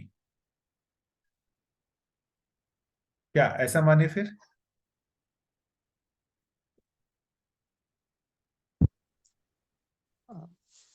जी भैया, क्योंकि ये बार अभी बार मेरे, यही अटक जाता हाँ है। जी दीदी, आपकी आवाज थोड़ी सी स्लो है, थोड़ा जोर से बोलेंगी क्या? हम्म, मैं ये कह रही हूँ कि बार बार जो ध्यान है ना, यहाँ पर ज्यादा अटकता है कि थोड़ा सा आगे का ऐसे लगता है जैसे विजिबिलिटी नहीं है कुछ। अम, श्रवण में जितनी बात हमें पता लगी है उससे कई जगह बाबा जी ने ये भी कहा है कि एक स्टेप हम आगे बढ़ते हैं तो उससे नेक्स्ट स्टेप दिखाई देता है। अगर हम 10 सीढ़ियां ऊपर देखें, 5 सीढ़ियां ऊपर देखें तो वो दिखेगा नहीं, मतलब समझ में नहीं बनता, अनुमान नहीं बनता। तो आपकी बात ये ठीक है कि थोड़ा सा हमें ही स्टेप आगे बढ़ाना पड़ेगा, स्टेप आगे बढ़ेगा तभी कुछ चीजें नजर आए, समझ में आए। जी बिल्कुल। जी अमित भैया, आपने हाथ उठाया हुआ है, कुछ बोलना चाह रहे हैं? हाँ हाँ भैया। भैया ये अभी ये कहना तो दुस्साहस ही होगा, लेकिन मैं बोल रहा हूँ फिर भी। मुझे ऐसा लगता है कि मनन में आस्वादन और चयन की मतलब कैपेसिटी में जितनी भी सूचनाएं आई है उनकी स्वीकृति हो जाना मनन है। और अवधारणा में जो ये है उससे ऊपर जो क्रियाएं होती है जैसे तुलन और विश्लेषण, उसमें कंप्लीट सहमति हो जाना। और साक्षात्कार में अ, चित्रण और चिंतन में उसमें कंप्लीट मतलब उससे मतलब आचरण भी मतलब अपना उसमें उसके साथ में जुड़ जाना। तो ये ऐसे मतलब विचारों के स्तर पर और आचरण के स्तर पे पूरी सहमति हो जाना ऐसा लगता है। तो क्या ये ठीक है भैया? नहीं पर भैया, आपका जो मनन का जो आपने बोला वो मुझे बहुत नहीं ठीक लगा। मनन ऐसे हालांकि लगता है कि मन के साथ जुड़ा हुआ है, लेकिन ये जो मुझे ज्यादातर लगता है कि ये चित्तवृत्ति से जुड़ा हुआ मामला है। उसमें मन में वो बेसिकली सहमति का भाव बना रहता है, मन को अच्छा लगने का भाव बना रहता है। तो मन बेसिकली जिस तरीके से जो है मतलब 4 से 5 संवेदनाओं का आस्वादन करता है, तो चित्तवृत्ति किसी भाग में समझने के लिए नियोजित हुआ हुआ है। उस समझने का भी आस्वादन जो है वो मन को होता है। तो चित्तवृत्ति का किसी जिज्ञासा की वस्तु पे टिकना और उस समय मन में उसका आस्वादन होते रहना, इस प्रोसेस को मुझे लगता है कि मैं मानता हूं कि मनन है।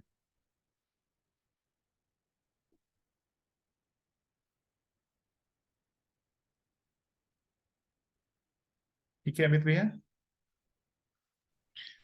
भैया मन में मतलब ये केवल सिर्फ मतलब आ, क्या कहते हैं जिसमें सूक्ष्म जो विचार भी तो एक तरफ का आचरण ही हो गया ना भैया। तो उसके हिसाब से शरीर भी उसमें आ जाए मतलब उसके क्या कहेंगे सिंक्रोनाइजेशन में। तो ऐसा लगता है केवल वैचारिक स्तर पे भी नहीं तो वो मतलब बहुत नेचुरल हो जाए उसके साथ में। मैं ठीक से बता नहीं पा रहा हूँ, लेकिन ऐसा लगता है। ये अभी और किया जाए शोध और क्या इस बारे में, मेरा भी अनुमान ही है। इस पे और शोध कर सकते हैं सब लोग मिल करके।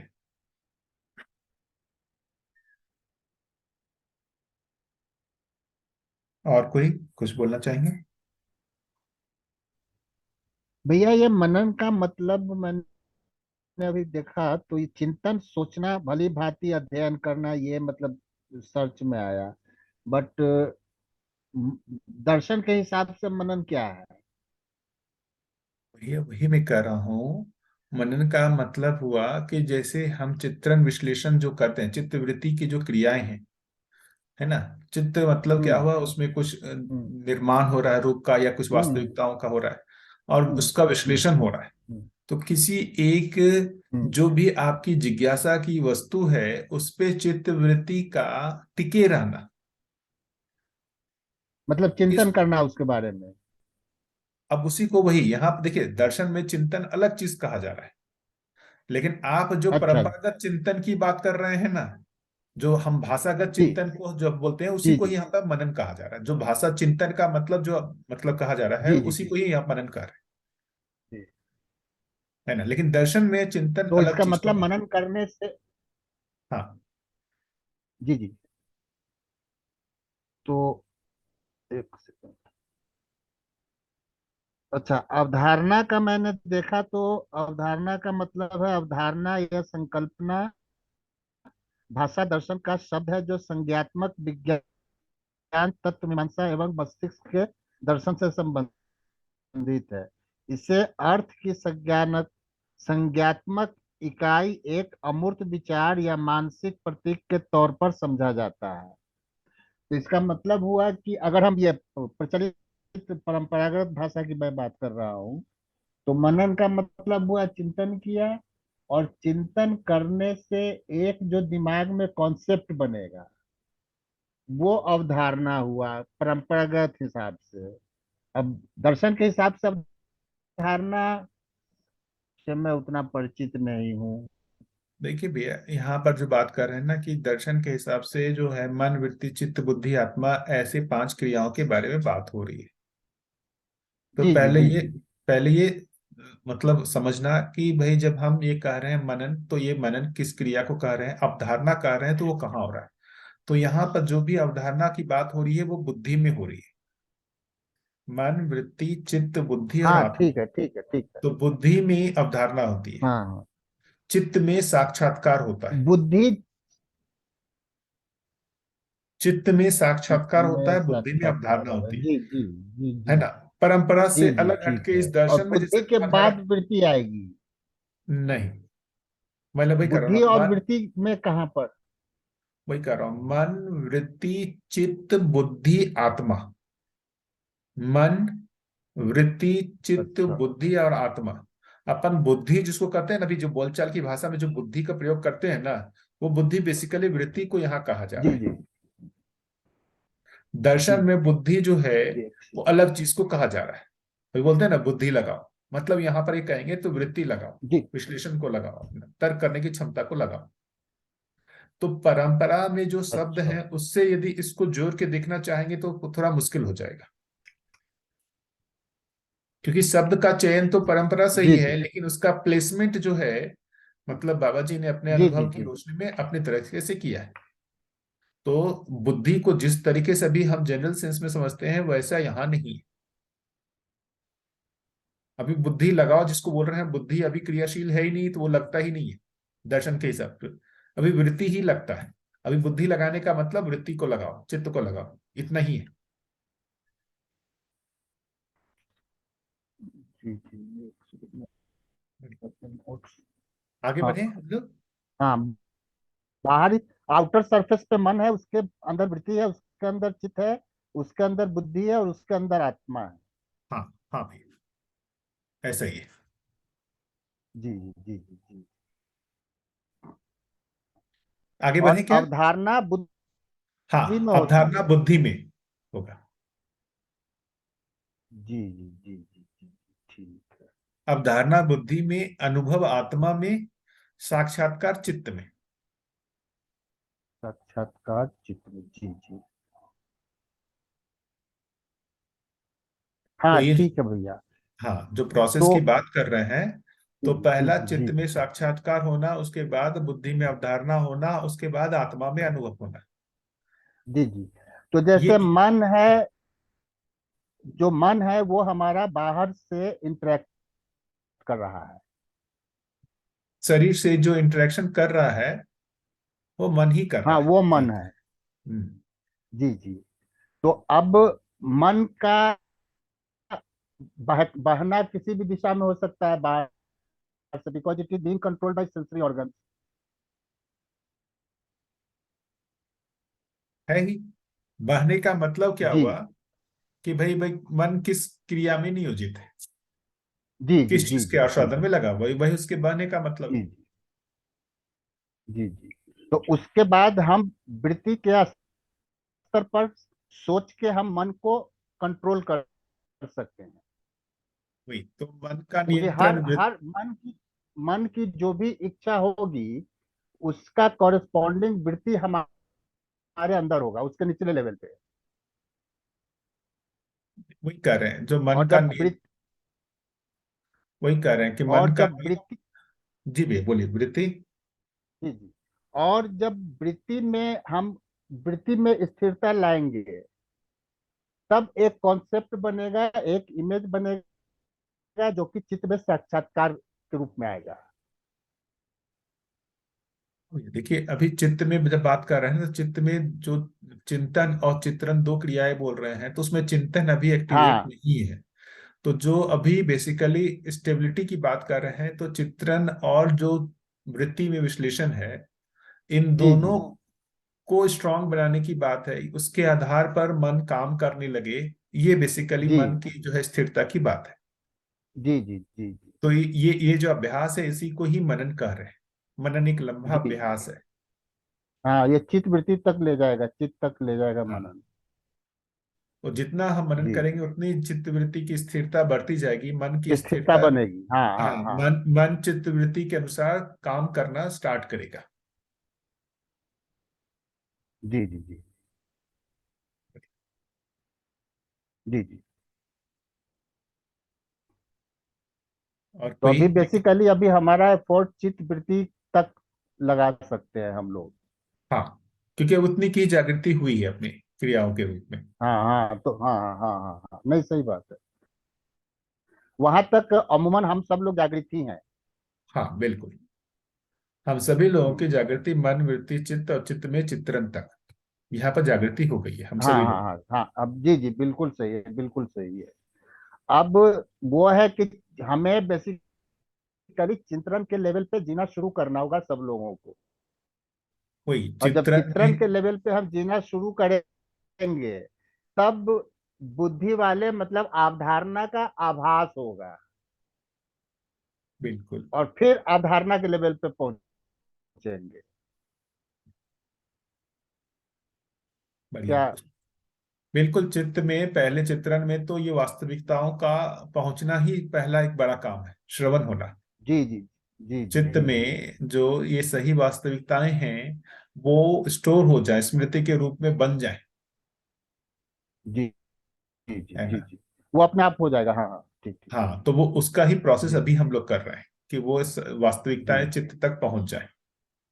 जी जी जी जी जी जी। तो वो तो सर श्रवण करना सबसे मस्त है। और श्रवण करते समय मैं जनरली मैं देख रहा हूँ, मतलब मैं काफी दिनों से डिस्कशन में जुड़ा हुआ हूँ कि श्रवण करते ही समय हमारे अंदर क्वेश्चन जनरेट हो जा रहा है। तो ये मेरे हिसाब से श्रवण नहीं है सर। श्रवण का मतलब है जो भी कहा जा रहा है उसको हम पूरा सुन लें, फिर उसके बाद उस पर मनन करें, उसके बाद क्वेश्चन आए। वही मनन का मतलब ही है उस पर क्वेश्चनिंग बट करना।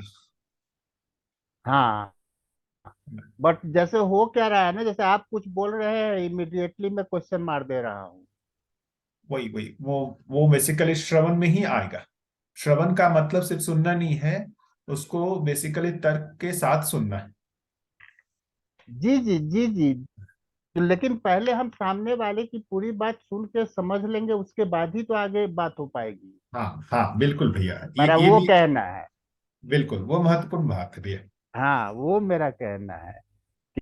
पहले सामने श्रवण का एक्चुअल मतलब यही कि हम सामने वालों को पहले सुने, फिर हम्म, उसको खुद से समझने की कोशिश करें, और जब वो उसमें सवाल आए फिर सामने वाले से पूछे।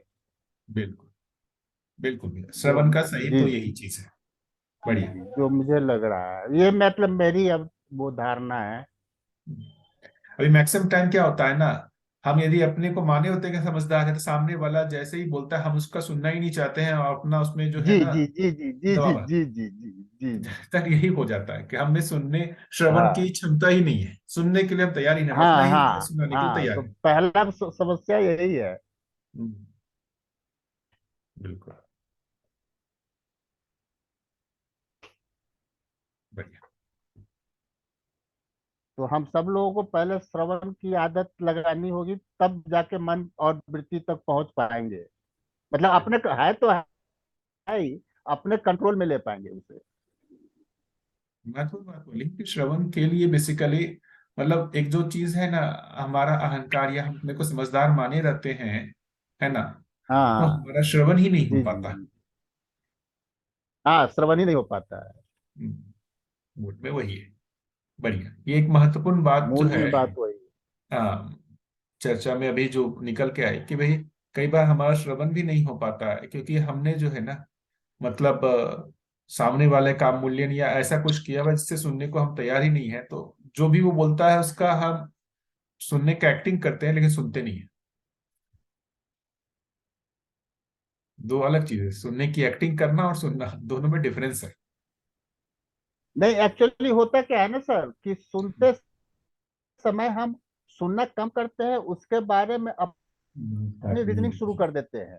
हम्म, तो वो फिर वो सुनना नहीं हो पाता, अपने रीजन में हम फंस जाते हैं, फिर वही सवाल में कर देते हैं खुद खट से। नहीं भैया, ये भैया, अभी आप, एक मिनट, मैं हाँ मनोहर आप गोयल बोल रहा मैं हूँ। बाद में पूछ सकता हूँ। हाँ पूछ। जैसे अभी आपने कहा कि भाई हम सामने वाले का अवमूल्यन कर देते हैं और हम सुनते ही नहीं हैं।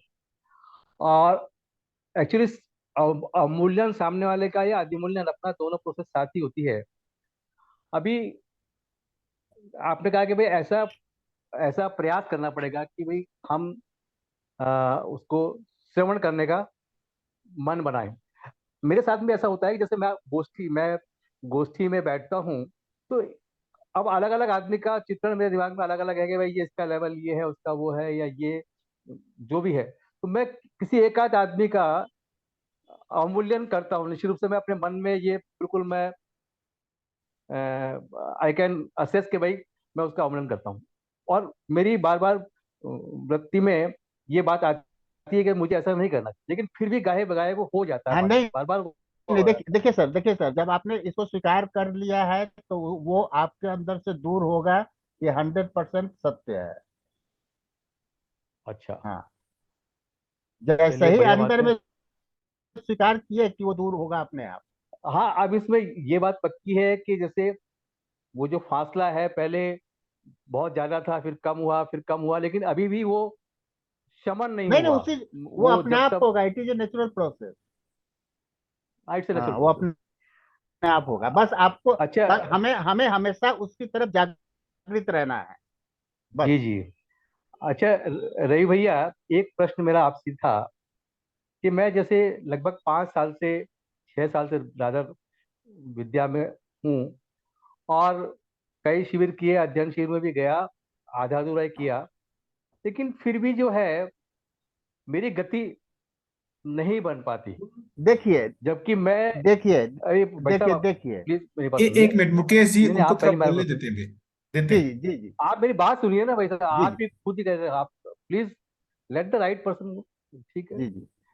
उसमें रवि भैया ऐसा है कि मैं अक्सर इस बात से व्यथित करता हूँ कि भाई तुम्हें इतना ड्यूरेशन हो गया है, इतना तुम कर रहे हो, भाग दौड़ के जाते करते हो, वहाँ आधा अधूरा मन लगता है, फिर लौट आता हूँ। घर में भी बहुत सारी बुक्स भी है, रोज ऑडियो सुनता हूँ, एक आध दो क्लास तो मैं रोज ही अटेंड करता हूँ। इवन देन जो मेरी एक own by own what I feel कि भाई मेरा ये एक गति होनी चाहिए, वो गति नहीं बन पाती है। First thing. सेकंड ये है, लेट मी, मैं अपनी बात कर लेता हूँ। मैं, हो सकता है कि मैं डॉट डॉट साहब तो समझिएगा, कोशिश कीजिएगा, क्योंकि मैं आपकी बातों से मुझे बहुत अच्छा लग रहा है कि अभी जैसे अक्सर गोष्ठी में या सभी जगह व्यापक की बात होती है, और सभी जगह सारा आधार जो है व्यापक की है, लेकिन फिर भी मैं व्यापक को आत्मसात नहीं कर पाया, महसूस नहीं कर पाया। और मेरा जो व्यू है वो कन्फाइंड है, ऐसा कहना चाहिए कि 10 सोपानी है, जो व्यवस्था है या ये जो है, वहां तक नहीं पहुंच के मुझे इस बात को लगता है कि इसमें कोई शक नहीं है कि मेरे मेरे वर्तमान जीवन यात्रा के जो प्रश्न हैं वो निश्चित रूप से उनका सॉल्यूशन इसमें है। और मेरा जो व्यू रहता है इतना ही है कि भाई मैं अपना जीवन बेहतर जी सकूं, मतलब मेरी इतनी ही आकांक्षा, इतनी ही अपेक्षा है इस आपको दर्शन से। मैं अच्छा हाँ ठीक है। देखिए भाई भाई साहब, आप प्लीज जी जी थोड़ा आप खुद ही कह रहे हैं और आप सुन जी नहीं जी रहे हैं, मुझे लगा कि खत्म थोड़ा हो कुछ गया। कीजिए। नहीं, मैं बोल रहा हूँ, फिर भी मैं प्रश्न मेरा रवि भाई से ही है। आप अपना प्लीज, आप ये मेरा आपसे अनुग्रह है। तो मैं मतलब मुझे मुझे लगता है कभी कभी कभी मेरी वर्थ है कि नहीं है, I am in right direction और नॉट, या समवेयर आई एम स्टक। ऐसा रही भैया, आप अगर समझ पाए होगा। जी भैया, एक मिनट। मुकेश भैया, जी जी एक बार भैया थोड़ा सा मैं जवाब दे दूं, फिर आप जी आइएगा। जी जी जी मैं नहीं नहीं आप मैं हाँ हाँ हाँ, एक तो देखिए भैया, मतलब ये संवाद की स्थिति को अपने को मतलब थोड़ा सा मधुर ये बना के रखना होगा, है ना। एक तो जी जब पूछने वाले हैं थोड़ा हमको वही, जैसे भी बात हो रही थी ना, कि हम जब भी अपने को हाँ समझदार माने हुए रहते हैं ना, तो हम तुरंत ही जो है ना, दूसरा जो ही पूछता है उसके प्रश्न को सुने बिना ही हम अपना जो है समझदारी व्यक्त होने लगते हैं। थोड़ा सा भैया उस जगह पे हो जाता है, थोड़ा स्पेस देना पड़ता है ना। हम्म। ठीक है मुकेश जी, इसमें ऐसा कोई नाराजगी जैसी बात तो नहीं है ना, मुकेश जी। नाराजगी की क्या बात है सर। बस ठीक है भैया, बढ़िया। क्योंकि मूल में, सब चीज के मूल में एक बहुत ये है ना कि स्नेह का जो संबंध है आपस में बना रहे ये। मैंने भैया एक जो आपने जो कहा था ना कि जो अपेक्षा है सारा चीज है, जो प्रगति का वो हो नहीं रहा है। मुझे लगता है कि ये प्राथमिकता का जो अपने में जो एक लिस्ट है ना, उसमें वो किस जगह पर है पहले उसको देखना चाहिए। हमारी प्राथमिकताएं में कोई दूसरी हाँ चीज बिल्कुल सही है। है ना, तो जो वरीयता में है उसके अनुसार ही उपलब्धि भी है। जो पहले प्राथमिकता में है उसकी आपकी बात उपलब्धि ज्यादा है, जो दूसरी प्राथमिकता में उससे उससे कम है। तो एक हमको लगता हो कि भाई मेरी प्राथमिकता में है, लेकिन इसको मुझे लगता है सूक्ष्मता से जांचना चाहिए कि कितनी मेरी ये मतलब प्रथम प्राथमिकता में है या नहीं है। प्राथमिकता का भी एक पूरा लिस्ट ठीक बात है आपकी, है ना, बिल्कुल सही उसके है। अनुसार ही उपलब्धि है। आप मैं जी जी, आपकी बात से बिल्कुल मैं सहमत हूँ। जैसे एक और बात है, मेरी उम्र 67 ईयर्स है, 67 साल का मैं हूँ। और काफी हद तक मुझे लगता है कि भाई अगर मुझे इस दर्शन को समझना है अच्छे से, तो मुझे सर्टेन नोट्स बनाने पड़ेंगे। I have to remember the terms और सारी चीजों को। तो अब उसमें क्या होता है कि मेरे को कहना चाहिए कि काफी कुछ क्लियर, लेकिन बहुत कुछ क्लियर नहीं भी है।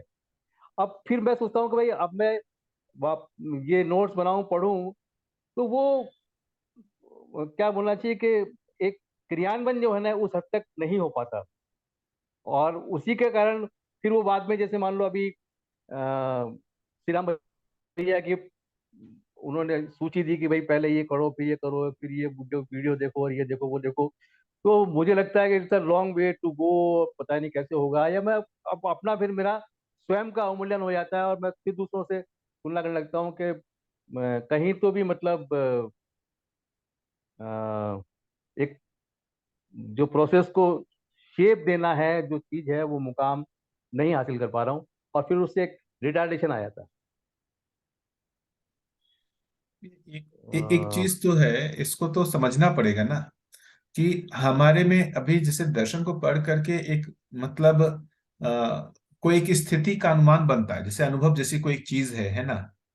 तो अभी हम हाँ यदि, क्या होता है ना, लक्ष्य के रूप में उसको स्वीकार लेते हैं, लेकिन वो लक्ष्य मत तक हम पहुंचेंगे कैसे इसका पता नहीं होता है ना। तो हमारे में थोड़ा सा एक लगता है कि हम कितने श्रम से वो उपलब्धि होगी इसका आकलन नहीं होता है। तो हम लक्ष्य के या जो भी फल जी को लेकर के ना ज्यादा आतुर कातुर हो जाते हैं। हाँ हाँ जैसे अभी मतलब जिसमें मान लेते हैं कि मतलब कोई पौधा लगाया, उसमें उसको पता नहीं है कि कितने समय में उसको फल आता है। वो पौधा हाँ लगाने जी। के साथ ही जो है ना, वो अब वो परेशान, इसमें फल हम्म, क्यों नहीं आया। अब वो एक्सपेक्ट कर रहा है कल ही इसमें फल आ जाए, परसों ही फल आ जाए। हम्म, तो जब तक हमको वो पूरे प्रोसेस का पता नहीं हुआ कि अभी बीज लगाया है, बीज लगाने से फल होने तक में कुछ एक समय है, तब तक जी। हमारे को धैर्य नहीं बनता। हम्म, अभी मुझे जो लगता है ना कि हम फल की ओर ज्यादा वो फोकस्ड हो जाते हैं, तो हमारा प्रोसेस बिल्कुल। कैसा है, ये जो सघन प्रक्रिया है कि ये जैसे कैसे कैसे जागृति होगी, इसका पता नहीं होने से हम फल को लेकर के ज्यादा आशान्वित रहते हम्म, हैं, और वो नहीं मिलने पे स्वयं में जो है जी परेशान भी होते रहते हैं कि क्यों नहीं मिला, क्यों नहीं मिला, जी जी जी। है ना। तो ये जो पूरा प्रोसेस है कि ये जो हाँ। फल है वो एक कोई एक अंतिम फल नहीं है, मतलब सीधा एक जो है अनुभव ही एक अंतिम फल है, उससे पहले और कुछ नहीं है। उससे पहले भी देखेंगे तो फल के पहले जो है मतलब कुछ फूल भी है, कुछ अंकुरन भी है। जैसे अभी मैं देख रहा था मिर्च का ही, तो पहले फूल के रूप में आया, उसके बाद उससे में मिर्च आया। तो फूल आने का मतलब ये इंडिकेट हो जा रहा है कि अब आगे इसमें मिर्च आएगा। तो यहाँ पर जी भी जी। जब हम बात कर रहे हैं अनुभव की बात ना, तो अनुभव से पहले भी स्थिति एक अवधारणा है, उससे पहले भी स्थिति साक्षात्कार है, उससे पहले भी स्थिति मनन है, हाँ उससे जी। पहले की स्थिति श्रवण है, हाँ जी। श्रवण से पहले की भी स्थिति जिसको अभी हम हाँ कह जी। रहे हैं जिज्ञासा है। तो ये हाँ सारी जी। चीजें हैं, एक सघन कार्यक्रम है। इसमें अपने आप को ये होना कि भाई हम हम्म, फल को लेकर के ज्यादा चिंतित ना हो करके, हमको ये प्रोसेस समझ में आ गया। अब हम इस प्रोसेस में हर दिन ये चीज हम्म, के लिए प्रयास करें कि हम कुछ स्टेप आगे बढ़े या नहीं बढ़े। जैसे मान लेते हैं कि इसको हम गणितात्मक भाषा से कहें कि जागृति अभी 10,000 हम्म, किलोमीटर है, 10,000 किलोमीटर चलने पे और जागृति आएगी। हाँ। अब हम हर शरीर की भाई हाँ जी। मैं वहां पर नहीं पहुंच रहा हूँ, 10,000 किलोमीटर नहीं चल पाया हूँ, 10,000 नहीं चल पाया, ये उसकी जगह हम हर दिन कहें कि भाई आज एक कदम हमने आगे बढ़ाया ही नहीं बढ़ाया। क्योंकि इससे अपने में उत्साह बनता जी है कि जी। हम कल जो थे उससे एक स्टेप आगे बढ़े। ठीक बात है।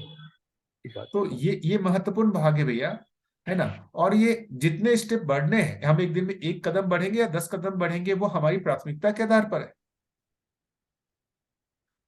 ठीक बात है। है ना भैया। तो मुझे ये बात तो लगता सही है है, ना कि प्राथमिकता आधार पे ही है। जी जी। हाँ, तो ये जो सारा प्रोसेस है सब कुछ है ना। तो जैसे मान लीजिए श्री राम भैया ने जो पूरे दर्शन को पढ़ा, समझ में आया, सब कुछ गए, तो श्रवण के लिए उन्होंने एक वो रास्ता निकाल दिया कि श्रवण कैसे होगा। श्रवण होने का मतलब एक तो चीज क्या है कि पूरे दर्शन में क्या चीजें कही गई हैं, लॉजिकली कैसे कनेक्टेड हैं, उसके लिए कैसे मेथड होगा। क्योंकि एक आदमी ने वो करके देखा, हम्म। ठीक है, उसको करके देख सकते हैं, अपने को लगता हाँ है जी। हाँ ठीक, जी। नहीं तो हम अपना भी मतलब डेवलप कर सकते हैं। तो धैर्य तो रखना पड़ेगा भैया, ठीक बात है। है ना। क्योंकि नहीं, हमारी ये बात सही है। आशा, हाँ, आ- हमारी आशा और हालांकि जो मैं भी इसमें को श्रम कर रहा हूं, उस मतलब उस दोनों में यदि डिफरेंस है, तो फिर अपने को शुद्धता तो होती है। होती है, होती है। क्योंकि इस बिल्कुल ठीक बात को बात है। सही है। मैं एक महत्वपूर्ण भाग जो मैं आज के दिन सोचता हूँ, अप्रिसिएट कर पा रहा हूँ कि मैं जैसे हम्म, देखता हूँ कि बाबा जी को कि कितना धैर्य था। एक तो उनके प्रश्न बने, उसके उत्तर नहीं मिले, है ना, उसमें फिर कोई नाराजगी नहीं होना कि भाई कोई हमको उत्तर नहीं देना, उसमें फिर वहां से वो आ करके ये अमरकंटक में साधना करना। अब ये सोचिए कि एक व्यक्ति वहां से यहाँ आ गए, साधना कर रहे हैं, और जो उनको कहा गया ये आशा की समाधि में इसका उत्तर मिलेगा, समाधि उनको हो गई, उसका उत्तर नहीं मिला, फिर भी उनका धैर्य नहीं टूटा। हाँ, वो तो सब, ये तो बड़ा आकर्षण है ही सामने, इसमें कोई शक ही नहीं है कि जिसने मतलब उनकी तो वरीयता, उनकी प्राथमिकता कितनी रही कि उन्होंने अपने प्रश्न के लिए अपनी जिंदगी पूरी होम कर दी। मतलब हम तो छोटी मोटी बात में विचलित हो जा रहे हैं, यही एक बड़ा आकर्षण है, यही एक संबल भी है, यही एक अनुकरणीय है, जो एक सामने एक आइडियल पर्सनैलिटी है। वही एक फ्यूल बनता है कि नहीं भाई, अगले ने पूरी जिंदगी खत्म कर दी और आपने मतलब आप छोटी मोटी बातों पर चिंतित हो जाते हो, तो यू मस्ट कैरी ऑन। ऐसा, ये तो इसमें कोई शक ही नहीं। बिल्कुल ठीक बात। मतलब मैं भी जब जी भैया। मैं भी उससे पूछता था कि बाबा जी मुझे अनुभव होगा कि नहीं। आज के दिन सोचता हूँ कि मैं क्या पूछता था, मैं क्यों पूछता था अनुभव होगा कि नहीं होगा। मैं तो सीधा हाँ फल को हाँ। लेकर के चिंतित हूँ।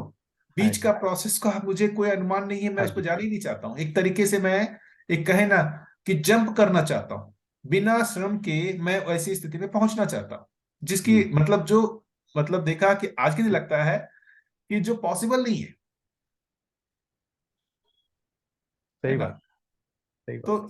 ये अपने आप में थोड़ा सा स्थिर होने की जरूरत है कि जागृति एक सघन कार्यक्रम है। एक जगह लिखेंगे, लिखा हुआ, जागृति एक सघन कार्यक्रम है। सघन कार्यक्रम का मतलब ये कि कंटिन्यूटी में है, ये कोई जंप जैसा या कुछ शक्तिपात बिल्कुल जैसा ऐसा बिल्कुल। नहीं है। हम्म। और दूसरा, ठीक बात है। इस प्रोसेस में, जो जागृति के प्रोसेस में हमें हमेशा हमारे में उत्साह बना रहना, ये भी एक मतलब मुझे आवश्यक चीज लगता है। क्योंकि उत्साह नहीं नहीं बना वो रहे। सवाल फिर बात वही है। हाँ। जी बात वही है। देखिए ये तो इट इज क्वाइट ऑब्वियस कि भाई उत्साह बना रहना चाहिए, लेकिन अब ये कि मतलब जो वस्तु स्थिति है, जो मन स्थिति है, ये जो प्रेजेंट में पोजीशन है, उसको भी तो भाई मतलब इम्बायस होके असेस तो भाई असेसमेंट तो ये कह रहा है कि भाई नहीं है, उत्साह बना रहना चाहिए, लेकिन वो जब तक आगे पीछे होता रहता है। मतलब एक बार तो एक सुबह लगता है कि नहीं बस अब this is the only way, और आज से बस ये करने का वो करने का वो करने का, 2-4 दिन लगे, 10 दिन लगे, 15 दिन लगे, और फिर वापस कहीं ड्रैगिंग हो गया, फिर कहीं उलट फेर हो गया गाड़ी। मेरा जो इसमें आकलन है भैया, मेरा मेरा जो पर्सनल आकलन है जी इसमें, हम वो उस प्रोसेस में लगे रहते हैं ना। प्रोसेस का मतलब जैसे कि मनन का जो एक प्रोसेस है, मतलब सही को समझने के लिए चित्तवृत्ति को हाँ जी नियोजित करते रहते हैं। तो हर दिन का यदि हमारा ये अभ्यास बना हाँ रहता है ना, जी उससे उत्साह बना रहता है। तो मनन एक प्रक्रिया है जिससे उत्साह बना रहता है। मतलब समझने में हमारा हर जी दिन कुछ समय नियोजित हो रहा है, हर दिन चित्तवृत्ति को हम जो है नियोजित कर रहे हैं, उससे वो मतलब बना। जैसे मैं अपने बताऊं कि जब मैं तैयारी करता था आईआईटी के समय में, जो भी जिस दिन पढ़ाई नहीं करता था उस दिन मेरा कॉन्फिडेंस कम हो जाता था, जिस दिन पढ़ाई करता था मेरा कॉन्फिडेंस बना रहता था। तो वही चीज मैं यहाँ भी देख रहा हूँ कि हर दिन मैं यदि इस चीज को समझने का अभ्यास करता रहता हूँ ना, तो फिर मेरे में वो बना हम्म, रहता है। जैसे हफ्ते 10 दिन 15 दिन छोड़ दिया, तो मेरा फिर इसमें भी कॉन्फिडेंस कम हो जाता है, क्योंकि फल की अपेक्षा तो बनी हुई है लेकिन उसके अनुरूप मैंने अभ्यास नहीं किया है। तो उसका एक जो है ना क्षोभ होने लगता है सब में। सही बात कह रहे हैं आप। वही एक इक्विलिब्रियम होना चाहिए, एक हाँ। संतुलन होना चाहिए, चाहत में और जो एक्शन है उन दोनों में कहीं संतुलन होना चाहिए। ठीक बात है। हम जी भैया। स्थिर नहीं बहुत होंगे अच्छा। ना, स्थिर नहीं होंगे, हमारा मनन नहीं होगा। मतलब हमें यदि एक तरीके से कहें क्लेश है या फिर क्षोभ है और आशा ज्यादा है और हम्म, उसकी मतलब अप्राप्ति का जो एक कहें खेद है, उससे फिर वो मतलब चित्तवृत्ति हम्म, नियोजित नहीं होगा। उस खेद को तो खत्म जी करना जी पड़ेगा, है ना। कि स्थिर होना पड़ेगा भाई, जागृति एक मतलब स्लो प्रोसेस है, एक्सेप्ट कर लिया, है ना। हो सकता है इस सारी यात्रा में हमको हाँ अनुभव हाँ। नहीं हो, लेकिन कुछ तो कहीं तक तो हम हम्म, कर ही सकते हैं। तो हमारी जो क्षमता है उसके लिए हम उसमें लगे। जो ये मतलब मैं इसको जी दर्शन से जी नहीं जोड़ रहा हूँ, लेकिन वो जो कह रहे हैं ना, जो गीता में भी कहा है, कर्म किए जाओ फल की चिंता मत करो, मैं इसको रिलेट कर पा रहा हूँ इस भाषा में, मतलब दर्शन के कि वे ये कह रहे हैं कि भाई ये एक प्रोसेस है, इसको समझना, है ना। साक्षात्कार हुए हम्म, बिना अवधारणा नहीं होगा, अवधारणा हुए बिना अनुभव नहीं होगा। जो आप बोल रहे थे ना कि ब्रह्म जी का जी या व्यापक का अपने को अनुमान नहीं हो रहा है, क्या करें। तो एक्चुअली में वो कह रहे हैं हाँ कि व्यापक की जिज्ञासा अभी जो बोलते हैं ना, वो अभी नहीं बनी, क्योंकि उससे पहले की जो बेसिकली की आचरण है वही हमारी जिज्ञासा ठीक बात है ना। तो पहले मतलब जिज्ञासा का भी सीक्वेंस है, पहले ये हमारी जिज्ञासा है, पहले मानवीय आचरण जो है उसमें हम हो आक्रमिक है। जाए, स्थिर हो जाए, जी हम उसमें कर लेंगे, फिर उसके बाद अपने जी आप ही जी वो जी जिज्ञासा बनेगी। जी भैया, बहुत अच्छी बात है। ये क्रम है, सही बात। भैया एक प्रश्न पूछूं क्या मैं? हाँ हाँ भैया, बस 1 मिनट भैया, आप आ रहा हूँ आप पे, क्योंकि एक मतलब मैं अपना जी भैया पर्सनल आप। हाँ मेरा, जैसे देखेंगे ये जो हाँ बोलिए ना। सीक्वेंस है, यहाँ पर बाबा जी ने इस तरीके से बहुत सघनता से इसको नहीं रखा है, लेकिन परंपरा में देखेंगे जो अष्टांग योग है उसमें आप हम्म, देखेंगे क्या उसका सीक्वेंस है, सघन हाँ कार्यक्रम है। तो वहां पर कोई भी एक आदमी जैसे समाधि को पाना हाँ चाहता है, उसको ये पता चलेगा कि मैं आज हाँ जी स्टार्ट करूं और मुझे कल समाधि हो जाए, ऐसा नहीं है। वो एकदम जी पूरा जी सघन प्रोसेस है, उसको ये स्वीकार करना ही पड़ेगा कि इस विधि से ही मुझे पहले यम नियम का ही पालन करना पड़ेगा। फिर यम नियम का हाँ। आसन आज प्राणायाम जब यम लिखा नियम हुआ, प्रत्याहार हाँ, इस विधि से ही मैं, हाँ जी बिना हाँ जी भावना हाँ जी हुए मैं ध्यान की स्थिति में नहीं जा सकता, बिना ध्यान हुए मैं समाधि की स्थिति में नहीं जा सकता। तो ये पूरे प्रोसेस का अनुमान होने से ही बेसिकली वो वहां जा सकता है। अब वो आज के दिन उसको प्रोसेस का पता नहीं है और चाहता है कि मैं समाधि की स्थिति में पहुंच जाऊं, वो प्रयास करता रहेगा, लेकिन वो क्या होगा, जी दिशा विहीन प्रयास होगा।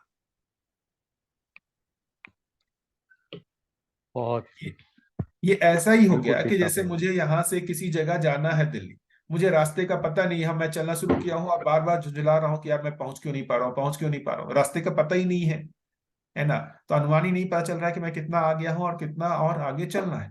तो बार बार झुंझलाहट होता है कि मैं अपने लक्ष्य तक क्यों नहीं पहुंचा, जी भैया। है ना। तो अपने को यदि वो पता रहता है, जैसे अभी अपन अपने पास है ना, गूगल मैप सब कुछ अपने को दिखाता रहता है कि देखो यहाँ पहुंच गए हो, वहां पहुंचने में अब इतना समय है, तो अपन स्थिर बने रहते हैं, कोई कंफ्यूजन कोई हाँ जी। दिक्कत नहीं होता है, क्योंकि हम्म। उसको स्वीकार कर लिया कितना समय भी और लगेगा। बढ़िया भैया, बहुत बढ़िया क्लैरिटी हुई।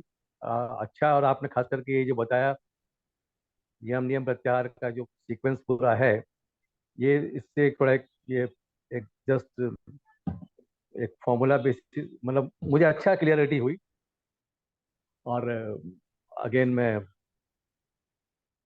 अपने आप को पूरा असेस करके और प्रयत्न करता हूँ। धन्यवाद भैया। जी अखिलेश्वर भैया, आप कुछ बोलना चाह रहे थे?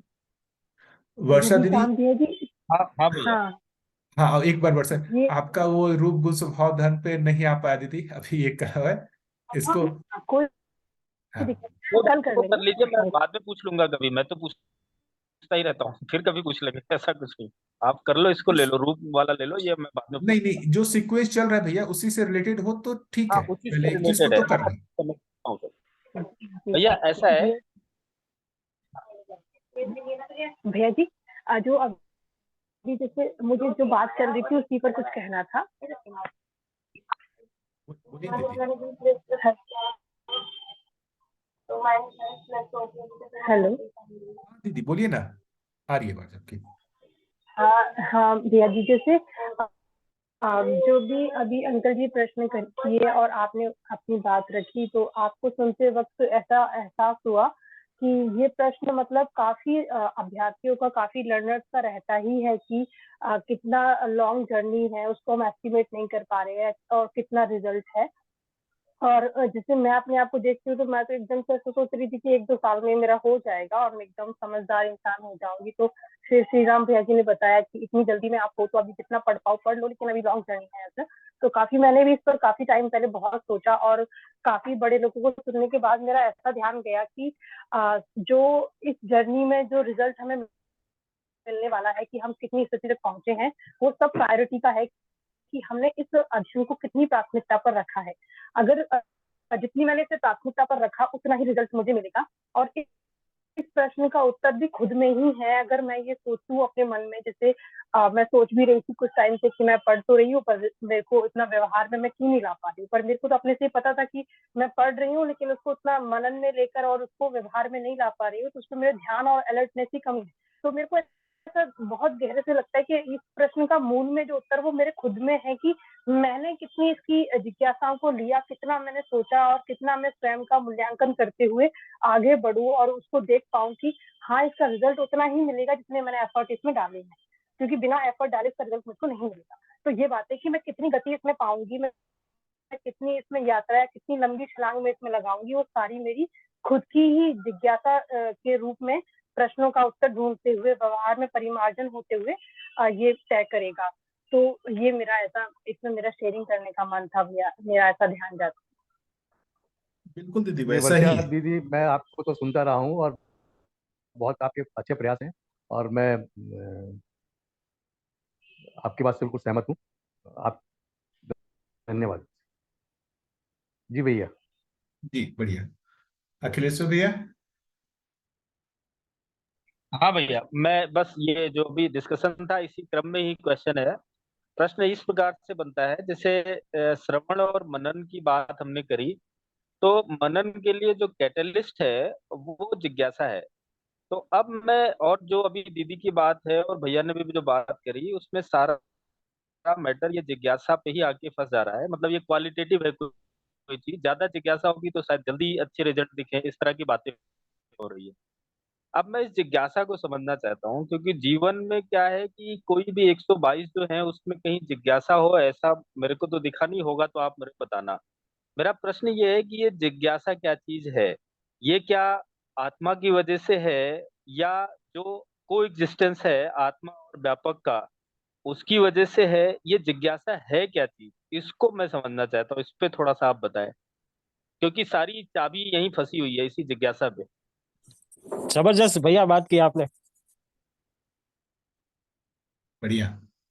भैया ऐसा लगता है ना कि जिज्ञासा को देखें तो अज्ञात को ज्ञात और अप्राप्त को प्राप्त करने के अर्थ में ही जो भी चीजें हैं वो जिज्ञासा है। अभी उतना छोड़ देना, मतलब जैसे अभी कहा गया ना, मतलब जो बात बात हो रही है ना, विषयान्वेषण सत्यान्वेषण, ये सब बात हो रही है ना, विषयान्वेषण सत्यान, आप देखेंगे तो पशुओं का भी देखेगा ना, एक अन्वेषण प्रवृत्ति है, किधर की ओर? भोजन की ओर। ऐसा दिखता है कि नहीं? मतलब हर क्षण वो भोजन की प्राप्ति के लिए वो प्रयासरत है। बिल्कुल दिखता है अब क्या? हाँ, अब मानव में आए तो मानव में भी वो विषयान्वेषण दिखता है। चार विषय पांच संवेदनाओं से सुखी होने के लिए वो प्रयास करता रहता है। दूसरा मानव में उससे भी ज्यादा है, समझने के लिए भी वो प्रयत्नशील रहता है, समझने की भी उसमें अपेक्षा बनी रहती है। सत्यान्वेषण इसको कहें।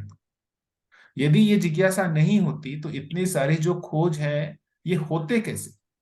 मानव में पशुओं से ये अलग दिखता है ना, कि जो भी एक, जैसे अभी मान लेते हैं न्यूटन को ही देखें, गुरुत्वाकर्षण का नियम, तो ये अज्ञात जो चीज है उसको ज्ञात करने की उसमें आशा है ना, अपेक्षा है ना, यही जिज्ञासा है। बिल्कुल है, कम ज्यादा सभी में है ये। वही कह रहा हूं, तो ये बेसिकली जो मन से चित्तवृत्ति का डेवलपमेंट होने का ही ये पहचान है। पशुओं में विषयान्वेषण है क्योंकि वो सिर्फ मन के लेवल पे डेवलप, तो सिर्फ विषयों का ही अन्वेषण हो रहा। अन्वेषण का मतलब खोज। ये जो भाषा देखेंगे, विषयान्वेषण है ना, सत्यान्वेषण, ईशनान्वेषण, तो खोज के अर्थ में, तो वो विषयों के ही अर्थ में सिर्फ खोज रहा है। चित्तवृत्ति डेवलप होने से उसमें सत्यान्वेषण भी ऐड हुआ। अब वो नियम को भी पहचानना चाह रहा है, सत्य को भी पहचानना चाह रहा है कि पूरा अस्तित्व है क्या। तो ये देखेंगे प्राकृतिक विधि से ही जो जीव अवस्था से ज्ञान अवस्था में आने पर ये चीज अपने आप ही ऐड होता है। तो ये जो जिज्ञासा है, ये जिज्ञासा मतलब स्वयं स्फूर्त विधि से ही है। अब वो देखेंगे तो क्या सबको जिज्ञासा समान रूप में हो गई? गुरुत्वाकर्षण को समझने की जिज्ञासा न्यूटन में ही क्यों हुई, बाकियों में क्यों नहीं हुई? तो ये बेसिकली सब में वो बेसिकली क्रम है।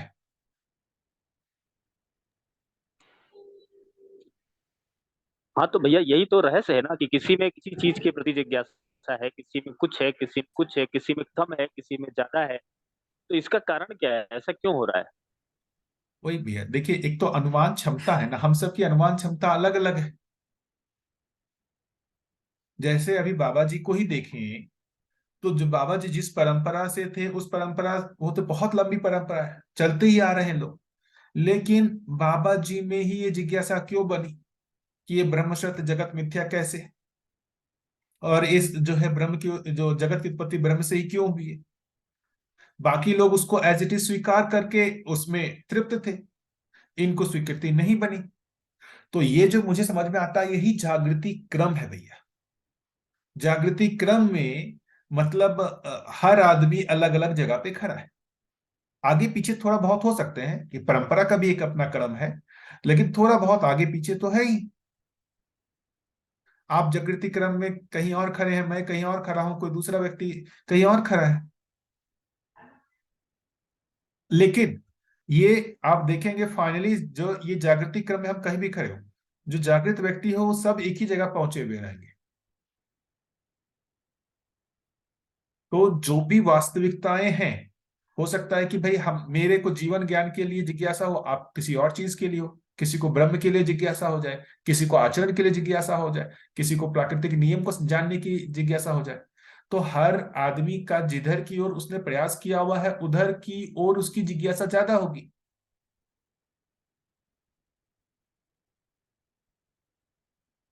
लेकिन फाइनली ये सारी जिज्ञासाएं आज नहीं तो कल आनी ही पड़ेगी। ये सारी जिज्ञासाएं जो है वो अनुभव से पहले तृप्त होंगी ही होंगी।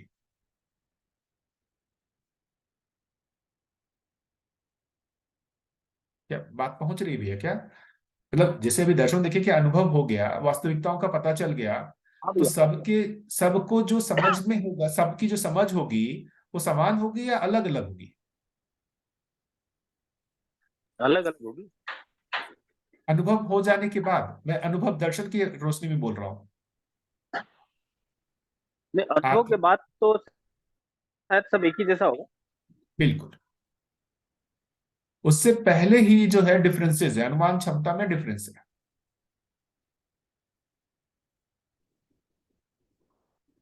तो आपने जिस दिशा में प्रयास किया वह है, आपकी जिज्ञासा उधर की ओर है। मैंने जिस दिशा में प्रयास किया हुआ है, मेरी जिज्ञासा अलग है। जैसे अभी मैं देखता हूँ बाबा जी से साइंस से जुड़े हुए जितने भी लोग, उस मतलब साइंस के पढ़े हुए जितने भी लोग आते थे, उनकी ज्यादातर लोगों की जिज्ञासा मैं देखता था वो गठन पूर्णता की तरफ, परमाणु की तरफ, गठन पूर्णता स्ट्रक्चर के रूप में, रूप के अर्थ में ज्यादा समझने की जिज्ञासा होती थी। क्योंकि वो सारे एक बैकग्राउंड से आए हैं तो सोचने का एक तरीके का तरीका है, तो एक जैसा जिज्ञासा बनता है, एक जैसे अभ्यास से एक जैसा अभ्यास वो जिज्ञासा बनता है। कोई जो दूसरे आदमी जो इस तरीके के एजुकेशन सिस्टम से नहीं कहीं और से है, उनके गठन पूर्णता के प्रति उनकी जिज्ञासा कम रहती है, आचरण के प्रति जिज्ञासा ज्यादा रहती है।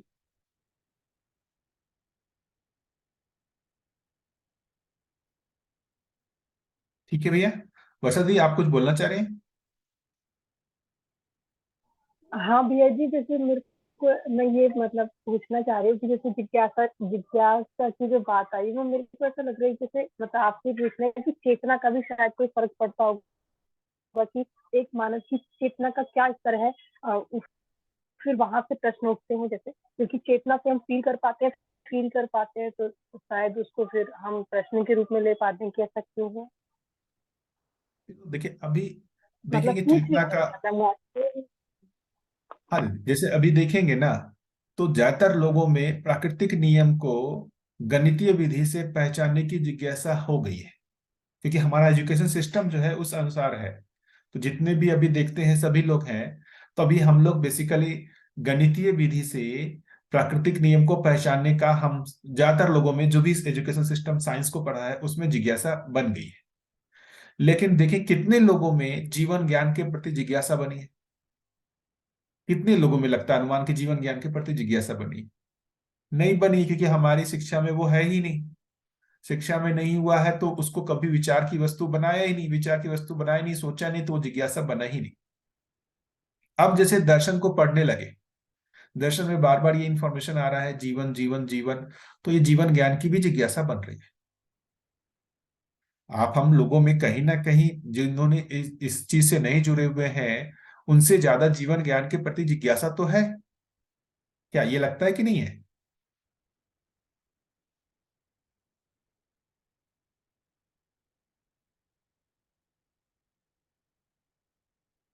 जिज्ञासा बनने के लिए कहीं से इनपुट भी तो आना पड़ेगा ना।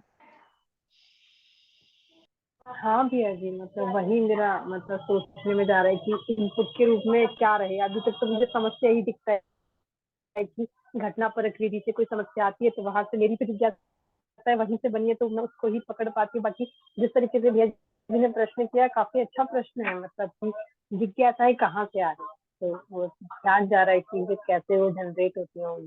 किसी सही बात है, एक फ्यूल के रूप में जागृति क्रम में जिज्ञासा बहुत बड़ा रोल प्ले कर रही है, ऐसा लग रहा है। बिल्कुल, जैसे अभी जीवन ज्ञान के प्रति जिज्ञासा कैसे बनेगी?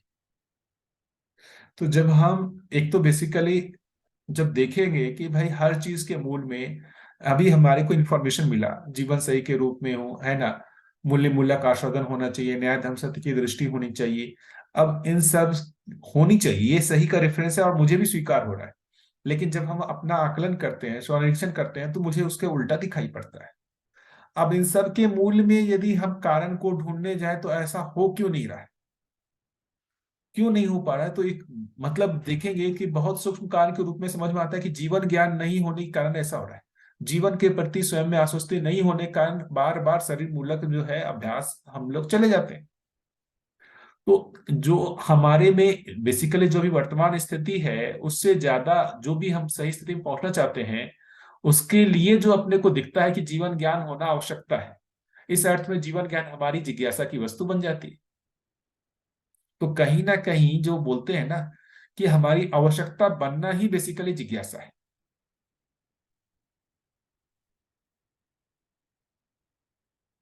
जी भैया जी, काफी अच्छा लगा सुनकर सच में।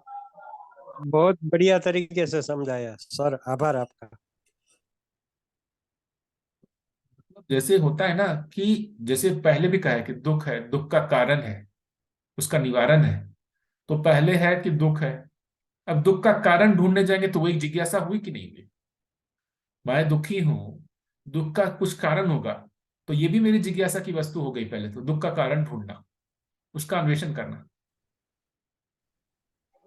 जी भैया जी, और जैसे मूल्यों का भी हमें जो भास आभास होता है, तो जैसे किसी मूल्य की, जैसे पहले तो हम नहीं सोचते थे ऐसे कि कोई मूल्य जैसा है, पर शब्दों में तो था ही कि मान सम्मान नहीं हुआ, हमें अच्छा नहीं लगा, लेकिन यहाँ पर आते तो उतना अच्छे से समझते, तो ऐसा लगता है कि कभी भी संबंध खराब होते तो सीधे बात वहां जाते हैं कि इस मूल्य की तृप्ति नहीं हुई तो फिर हमको ऐसा हुआ। तो वहां पर जहाँ उसका आभास हो गई, जहाँ पर उसकी कमी हो गई, तो फिर वो कमी को फिर हम देखते हैं कि फिर अच्छे से मूल्य को पढ़ लेते हैं या उसको व्यवहार रूप में देख लेते हैं। तो जैसा आप कह रहे हैं कि आवश्यकता का बनना जिज्ञासा काफी कनेक्ट हो रही है मूल्यों की तरफ भी अगर हम देखें। बिल्कुल। मतलब अंतिम मुझे जो लगता है कि जैसे भी अपन जो कह रहे हैं ना कि फाइनल तृप्ति क्या है हर मनुष्य की, और कुछ जानना शेष ना हो, यही है पूर्ण तृप्ति। और कुछ भी जानना शेष नहीं है। जितनी भी जानने की वस्तु थी उन सब चीजों को जान लिया। अब इसके अलावा और भी अस्तित्व में ऐसी कोई भी चीज नहीं है जिसको जानना शेष बचा हो। यही है अंतिम तृप्ति, अनुभव जिसको कह रहे हैं, यही अंतिम तृप्ति है। अब और कुछ भी जानना शेष नहीं है।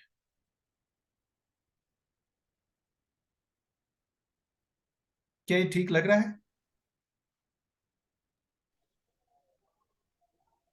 इसी को ही दर्शन में कृत कृत्यता भाषा रूप में भी कहा गया है। कृत कृत्यता, कि अब और भी और कुछ भी जानना शेष नहीं है।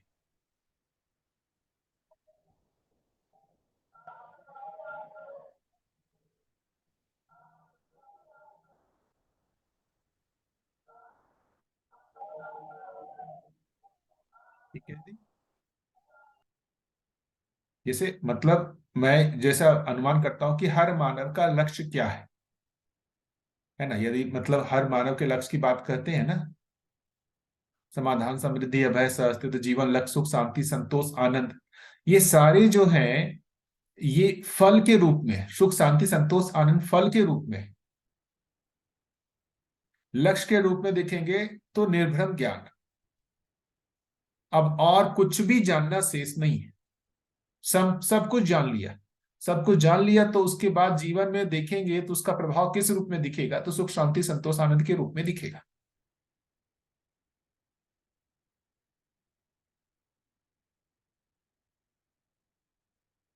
तो भैया मुझे जो लगता है अखिलेश्वर भैया, जो ये आवश्यकता है, ये जो ये कह रहे जिज्ञासा जो है, ये प्राकृतिक विधि से हर मानव जो है जितने भी चीज है उन सबको समझना चाहता है। अभी हो सकता है जागृति क्रम में किसी में दिखता होगा अभी समझने की जिज्ञासा, किसी में नहीं दिखता होगा, लेकिन मुझे ऐसा लगता है कि हर एक आदमी में ये जिज्ञासा किसी भी एक समय काल में तो होगा ही। जानने की इच्छा डेवलप होगी ही। आज नहीं तो 1000 साल, लाख साल बाद उसमें होगा ही, क्योंकि यही प्राकृतिक विधि से ही मुझे लगता है कि जिज्ञासा बनेगी ही। पूर्ण ज्ञान होना ही अंतिम हाँ, तृप्ति वो है। आपने वो जीवनी क्रम आपने बताया, वहीं से कनेक्ट हो रहा है ये। वो जीव की जिज्ञासा जो है, ये जीवनी जो जीवन का क्रम है, जो क्योंकि सारी नियति जागृति की तरफ है, सभी को होना है, तो उसी से ये जुड़ रहा है जिज्ञासा। अब सब अलग अलग स्टेजेस पे होंगे, ऐसा। बिल्कुल बिल्कुल। हाँ, बढ़िया भैया, आपने बहुत अच्छा डिस्कशन रहा, आपने काफी अच्छा बताया, थैंक यू सो मच। भैया जी, ऐसे भी एक लाइन बनती है कि अपूर्णता की पूर्णता के अर्थ में जो रास्ता है वो जिज्ञासा से होकर जाता है, ऐसा भी जान गया। जैसे आपने भी कहा ही कि जब मानव जागृत हो जाएगा तो फिर जिज्ञासाएं मतलब तृप्त हो जाएंगी। तो इस तरीके से फिर ऐसा ही लग रहा है कि जितनी भी अपूर्णताएं मुझमें है, या जितना भी अधूरापन मुझमें है, जितना भी जीवन क्रियाओं का जो खुलना मेरे में नहीं है, उन सब के लिए मतलब जिज्ञासा एक रास्ता है, मतलब इस तरीके से भी ध्यान जाए पूर्णता के अर्थ में। बिल्कुल। देखिए ना, मतलब छोटे बच्चे में भी दिखती है जिज्ञासा। वो पहले देखिए तो वो स्वाद को लेके ही जिज्ञासा रहती है। वो हर चीज को, जैसे छोटा बच्चा है ना, मुंह में रख के टेस्ट करना चाहता है। फिर बाकी चीजों को देखता है, ये क्या है, ये क्या है, ये क्या है। मैं तो देख रहा हूँ, मेरी बच्ची है 3-4 साल की, वो जहां भी जाती है हर सबसे पूछ पूछ के इसको परेशान की हुई है, क्या है, क्यों है। मैं तो अभी कंटक आया हूँ, सब लोग उसको इसी तरीके से करता है, क्योंकि क्या है, वो सबसे यही पूछते रहती है, क्या है, क्यों है। तो ये तो मतलब नियति सहज विधि से ही दिख रहा है कि प्राकृतिक विधि से ये हर आदमी अपने जो भी जैसे मतलब अपने चर्म चक्षुओं से ही जो दिख रहा है, उसी से ही उसमें जिज्ञासा हो रही है। कुछ चीजें जो है मतलब अपनी आंखों से नहीं दिखती है, उसके प्रति जिज्ञासा होना थोड़ा सा कठिन होता है। जो आंखों से दिखती है उसके प्रति जिज्ञासा तो आसानी से बन जाती है। जो आंखों से नहीं दिखती है, जैसे जीवन नहीं दिखता, ब्रह्म नहीं दिखता, उसके प्रति जिज्ञासा होना थोड़ा कठिन होता है। तो अभी जितने भी परंपरा में देखें, आंखों से जितना भी चीज दिखता है उसके तो जिज्ञासा बन गई। उसमें भी मूल में देखेंगे तो नियम भी आंखों से नहीं दिखता है। गुरुत्वाकर्षण का नियम कहाँ दिखता है आंखों से, लेकिन उसकी जिज्ञासा बनी जाती है। तो रूप के आधार पर उन क्रियाओं के बीच के इंटरेक्शन को जानने की भी जिज्ञासा होती है। बढ़िया, कुल मिलाकर के यही है। मुझे तो लगता है कि हम सभी लोगों का काम एक ही है, स्वनिरीक्षण किया जाए, स्वनिरीक्षण करके स्वयं में आवश्यकता को डेवलप किया जाए। और आवश्यकता डेवलप होना ही जिज्ञासा है, और उसके बाद फिर आगे का प्रोसेस अपने आप ही फिर सुचारू रूप से बढ़ेगा।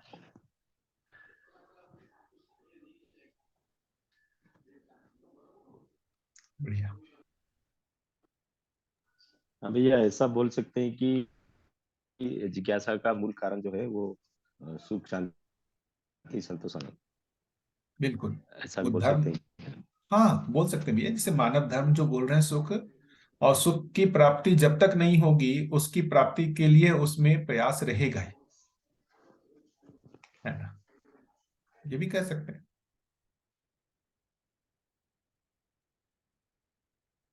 बढ़िया। तो आज रोकें, कल वर्षा दिख से इसे रूप गुण स्वभाव धर्म से स्टार्ट करेंगे, या फिर आज जो भी चर्चा हुई इससे रिलेटेड जो भी चीज लगेगी फिर अपन वहां से स्टार्ट कर सकते हैं। और जाने से पहले एक बार मुकेश जी, आ, बीच में आपको इंटरप्ट कर दिया था। आप कुछ बोलना चाह रहे थे, तो कल नहीं पहले नहीं आपकी बात से शुरू करते हैं। कल आपकी बात से ही शुरू करेंगे, जो आप आज बोलना चाह रहे नहीं थे नहीं वहीं से पहले शुरू करेंगे, फिर उसके बाद आगे बढ़ेंगे। मेरे ध्यान में भी नहीं है सब।